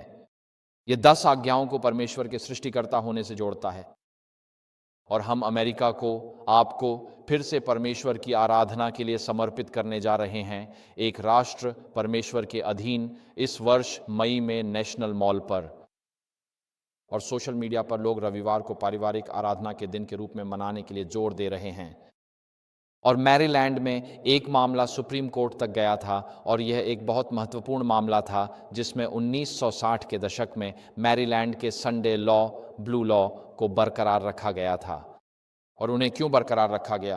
क्योंकि सुप्रीम कोर्ट ने कहा, भले ही रविवार की मूल रूप से एक ईसाई उत्पत्ति रही हो, उन्होंने कहा अगर रविवार के कानूनों का औचित्य एक धर्मनिरपेक्ष उद्देश्य के लिए है, जैसे कि सोमवार को कर्मचारियों की बेहतर उत्पादकता, एक स्वस्थ सामाजिक जीवन और प्रदूषण में कमी, तो रविवार के कानून संवैधानिक हैं। तो हमारे पास पहले से ही सुप्रीम कोर्ट का एक फैसला है, जिसमें कहा गया है कि रविवार के कानून हमारे देश में पारित किए जा सकते हैं, जब तक कि उन्हें धर्मनिरपेक्ष तर्क के साथ प्रस्तुत किया जाए, जिसका उद्देश्य परिवार की सुरक्षा करना, कर्मचारियों की उत्पादकता बढ़ाना और कार्यस्थल पर दुर्घटनाओं को कम करना होगा, क्योंकि लोगों को गिरफ्तार किया जाता है। और यही है जिस दिशा में हमारा देश अगले कुछ महीनों में बहुत तेजी से बढ़ रहा है। तो हमें तैयार रहना चाहिए भाइयों और बहनों। हमने अंतिम दिनों की घटनाओं की पुस्तक में पढ़ा है कि अंतिम घटनाएं बहुत तेजी से घटित होंगी, और इसीलिए सप्त सृष्टि को 10 आज्ञाओं से जोड़ता है। निर्गमन अध्याय 20 आयत 8 से 11 में जब पहली बार सप्त की आज्ञा दी गई, हम परमेश्वर की आराधना करते हैं क्योंकि वह हमारे सृष्टिकर्ता हैं। लेकिन व्यवस्था विवरण 5 के दूसरे संस्करण में निर्गमन 20 और व्यवस्था विवरण 5 के बीच एकमात्र अंतर चौथी आज्ञा का तर्क है। यहाँ हम सप्त का सम्मान इसलिए नहीं करते क्योंकि परमेश्वर सृष्टिकर्ता हैं। हम परमेश्वर का सम्मान करते हैं क्योंकि उन्होंने हमें पाप से, मिस्र में दासता से छुड़ाया। और यहाँ बात यह है कि परमेश्वर हमें स्वतंत्र करते हैं, वह हमें छुड़ाते हैं, और फिर वह हमें अपने साथ एक वाचा में आमंत्रित करते हैं। परमेश्वर ये नहीं कहते कि पहले मेरे साथ वाचा में प्रवेश करो, फिर मैं तुम्हें पाप से मुक्त करूंगा। निर्गमन की कहानी में परमेश्वर ने अपने लोगों को मिस्र में दासता से मुक्त किया और उन्हें सीनै ले आए, और कहते हैं अब आओ, अब हम एक वाचा संबंध में प्रवेश करें। ये मुझे बताता है कि परमेश्वर आज भी नास्तिकों के जीवन में कार्य कर रहे हैं। वह उन्हें नास्तिकता से निकालकर अपने साथ वाचा संबंध में लाने का प्रयास कर रहे हैं। यह अच्छी खबर है। इसलिए हमें उसकी आराधना करनी है जिसने आकाश और पृथ्वी, समुद्र और जल के स्रोत बनाए। समय खत्म हो गया है। मुझे यहाँ कहीं घड़ी नहीं दिख रही। मुझे अच्छा लगता है जब चर्चों में घड़ी नहीं होती। मुझे अंदाज़ा नहीं कि क्या समय हुआ है, पर लगता है मेरा समय ख़त्म हो गया। मुझे बोलने के लिए 30 मिनट मिले थे। मैंने ओ के चर्च में बातचीत की थी, तब 12:30 बजे थे और मैं प्रवचन देने ही वाला था वो स्ट्रेट लाइन में। और मैंने कहा ओ लाइट, मेरे पास कितना समय है? अभी 12:30 हुए हैं। उन्होंने कहा भाई वाइन, उन्होंने कहा हमारा अगला कार्यक्रम 4 बजे है। उन्होंने कहा बस इतना ध्यान रखना कि 4 बजे से 10 मिनट पहले तक ख़त्म कर देना। मैंने कहा धन्यवाद ओ। तो मुझे लगता है कि उनके पास एक विकल्प था। मुझे लगता है कि सामान्यतः एडवेंटिस्ट सभाएं लंबे उपदेशों के प्रभाव से प्रतिरक्षित हो चुकी हैं। तो खैर, आइए आज हम अपनी चर्चा का निष्कर्ष निकालते हैं, ठीक है? इस पहले स्वर्गदूत के संदेश के लिए हम क्या कह रहे हैं? निष्कर्ष, शैतान के अंत समय के धोखे और शैतान के नकली त्रिएकता, शैतान, समुद्री पशु और स्थलीय पशु जो परमेश्वर पिता, परमेश्वर पुत्र और पवित्र आत्मा की नकल करते हैं, इन सब के सामने और जब शैतान संसार की जातियों को धोखा देने की कोशिश करता है, तब परमेश्वर दया के 3 संदेशों के साथ उत्तर देता है। और इनका निष्कर्ष ये कहता है, आप इसे स्क्रीन पर देख सकते हैं। यहाँ संतों की धैर्यशीलता के लिए बुलावा है, वे जो परमेश्वर की आज्ञाओं का पालन करते हैं और यीशु के विश्वास को दृढ़ता से थामे रहते हैं। आज परमेश्वर यही ढूंढ रहा है। मेरा एक सवाल है, परमेश्वर की आज्ञा मानना क्या है? और वह अपनी व्यवस्था हमारे हृदय में लिखता है, पर यीशु का विश्वास क्या है? ये क्या है? क्योंकि आप इसे देख सकते हैं, क्या यह यूनानी भाषा में एक सब्जेक्टिव ऑब्जेक्टिव या ऑब्जेक्टिव जेनेटिव संरचना है? आप दोनों ही तरीकों से तर्क कर सकते हैं। फ़र्क यह है, अगर आप कोई किताब पढ़ते हैं जिसका शीर्षक है प्रेसिडेंट ओबामा की कहानी, तो क्या इसका मतलब है कि यह वह कहानी है जो वे खुद सुनाते हैं या यह उनके जीवन की कहानी है? आप इसे दोनों ही तरीकों से समझ सकते हैं। ये एक सब्जेक्टिव और ऑब्जेक्टिव जेनेटिव है। यूनानी में यीशु के विश्वास का अर्थ क्या वह विश्वास है जो उन्होंने पिता में रखा था? क्या यह पिता, मैं अपनी आत्मा तुझे सौंपता हूँ कहना है, या प्रभु यीशु पर हमारा विश्वास? इसे दोनों तरह से समझ सकते हैं। मैन्यूस्क्रिप्ट 24 कहता है कि यीशु का विश्वास चर्चा का विषय है, लेकिन यह समझा नहीं गया है कि तीसरे स्वर्गदूत के संदेश से संबंधित यीशु का विश्वास वास्तव में है क्या। यीशु हमारे पापों का वहन करने वाले बने ताकि वे हमारे पापों को क्षमा करने वाले उद्धारकर्ता बन सकें। उन्हें वैसे ही व्यवहार किया गया जैसा हमारे साथ किया जाना चाहिए था। वे हमारी दुनिया में आए और हमारे पापों को अपने ऊपर ले लिया ताकि हम उनकी धार्मिकता को अपना सकें। और ये अंतिम वाक्य मुझे बहुत आनंद देता है। मसीह की सामर्थ्य में यह विश्वास कि वह हमें पूरी तरह भरपूर और संपूर्ण रूप से बचा सकता है, यही यीशु का विश्वास है। यह हर चीज़ के लिए उस पर पूरी तरह और बिना शर्त भरोसा करना है, हर पल, हर परिस्थिति में, चाहे हमें अपने कार्यों पर गर्व हो या अपने विचारों पर शर्मिंदगी। यीशु का विश्वास यही है कि हम हमें बचाने की उसकी सामर्थ्य पर भरोसा रखें, अर्थात वह हमारे पापों को ढक सकता है। उसका अनुग्रह आज हमारे पापों को ढक देगा। यह पूरी तरह और संपूर्ण रूप से यीशु मसीह का विश्वास है। आमीन और आमीन। तो यह पहले स्वर्गदूत का संदेश किस बारे में है? संक्षेप में, पहले स्वर्गदूत का संदेश अंत समय के लिए बुलावा है। ऐसे लोग जो इस संसार के पशुओं, इस संसार की गिरी हुई शक्तियों, उनकी ज़बरदस्ती और उनके झूठे उपासना को अस्वीकार करते हैं। ऐसे लोग जो परमेश्वर का भय मानते हैं। ऐसे लोग जो सच्चे मन से परमेश्वर की ओर मन फिराते हैं। ऐसे लोग जो विश्वास के द्वारा मसीह की धार्मिकता को ग्रहण करते हैं। वे लोग जो परमेश्वर के वचनों पर इतना विश्वास करते हैं कि वह उन्हें भीतर से बदल देगा और उनका यीशु पर विश्वास संसार के सामने प्रकट होता है। वे प्रेम पूर्वक परमेश्वर की आज्ञाओं का पालन करते हैं और विशेष रूप से सब्त के दिन का सम्मान करते हैं। उनकी आंखें विश्वास के द्वारा यीशु पर टिकी रहती हैं। वह उनका पाप उठाने वाला उद्धार करता है। वह पापियों से प्रेम करने वाला, दोष क्षमा करने वाला और उनका स्थान लेने वाला उद्धार करता है। वह उनका व्यक्तिगत और शीघ्र आने वाला उद्धार करता है। आज पहले स्वर्गदूत के संदेश की चर्चा समाप्त करते हुए मैं आपको यीशु पर दृष्टि लगाने के लिए आमंत्रित करता हूँ। हम यीशु पर विश्वास के द्वारा उद्धार पाते हैं, अपनी स्वयं की क्षमताओं के द्वारा नहीं। और यीशु का विश्वास यह है कि यीशु हमारे लिए हमारी कल्पना से कहीं अधिक पूरी तरह और भरपूर रूप से कर सकता है। कि वह सक्षम है, वह सक्षम है और वह सक्षम है और वह हमें स्वर्ग ऊपर ले जाएगा। अपनी दृष्टि यीशु पर स्थिर रखें, उससे प्रार्थना करें कि वह आपके भीतर निवास करे। उससे प्रार्थना करें कि वह आपको अपनी इच्छा समझने की बुद्धि, उसे पूरा करने का साहस और स्वीकार करने का अनुग्रह दे। जैसे हम पहले स्वर्गदूत के संदेश को समाप्त कर रहे हैं, मेरी प्रार्थना है कि हमारे पड़ोसी, परिवार, जीवन साथी, बच्चे और सहकर्मी हम सब में यीशु के चरित्र की पहले से कहीं अधिक गहरी और पूर्ण अभिव्यक्ति देख सकें। देखते देखते हम बदल जाते हैं। अपनी दृष्टि यीशु पर लगाओ और उसके चेहरे को पूरी तरह देखो और आप हैरान रह जाएंगे कि परमेश्वर आपके लिए क्या कर सकता है। आमीन। आइए हम इसे एक प्रार्थना के साथ समाप्त करें। हे हमारे स्वर्गीय पिता, हम आज आपको इस पहले स्वर्गदूत के संदेश के लिए धन्यवाद देते हैं। पिता, मैं आज आपको धन्यवाद देता हूँ कि कोई भी राष्ट्र पीछे न छूटे, कोई भी जाति पीछे न छूटे, कोई भी शहर पीछे न छूटे, अटलांटा का कोई भी उपविभाग, कोई भी दिल, घर या चूल्हा इस अंतिम दया के संदेश से बाहर न रहे, न ही छूट जाए। और पिता, आज हम उस दया के संदेश को कृतज्ञता और आनंद के साथ स्वीकार करते हैं, यह समझते हुए कि आप नहीं चाहते कि हम में से कोई भी नाश हो, बल्कि सभी को अनंत जीवन मिले।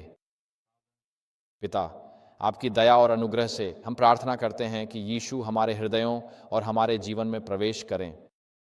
यीशु, हम आपसे प्रार्थना करते हैं कि आप हमें इस प्रकार भर दें और भीतर से बदल दें कि संसार को हमारे भीतर केवल आप ही दिखाई दें, सब कुछ आप ही का हो और हमारा कुछ भी ना हो। हे प्रभु, जैसा कि यूहन्ना बपतिस्मा देने वाले ने कहा था, कारावास में उससे बढ़ना चाहिए और मुझे घटना चाहिए, काश आज हमारा अनुभव भी ऐसा ही हो। आपके पवित्र नाम में हम प्रार्थना करते हैं, आमीन।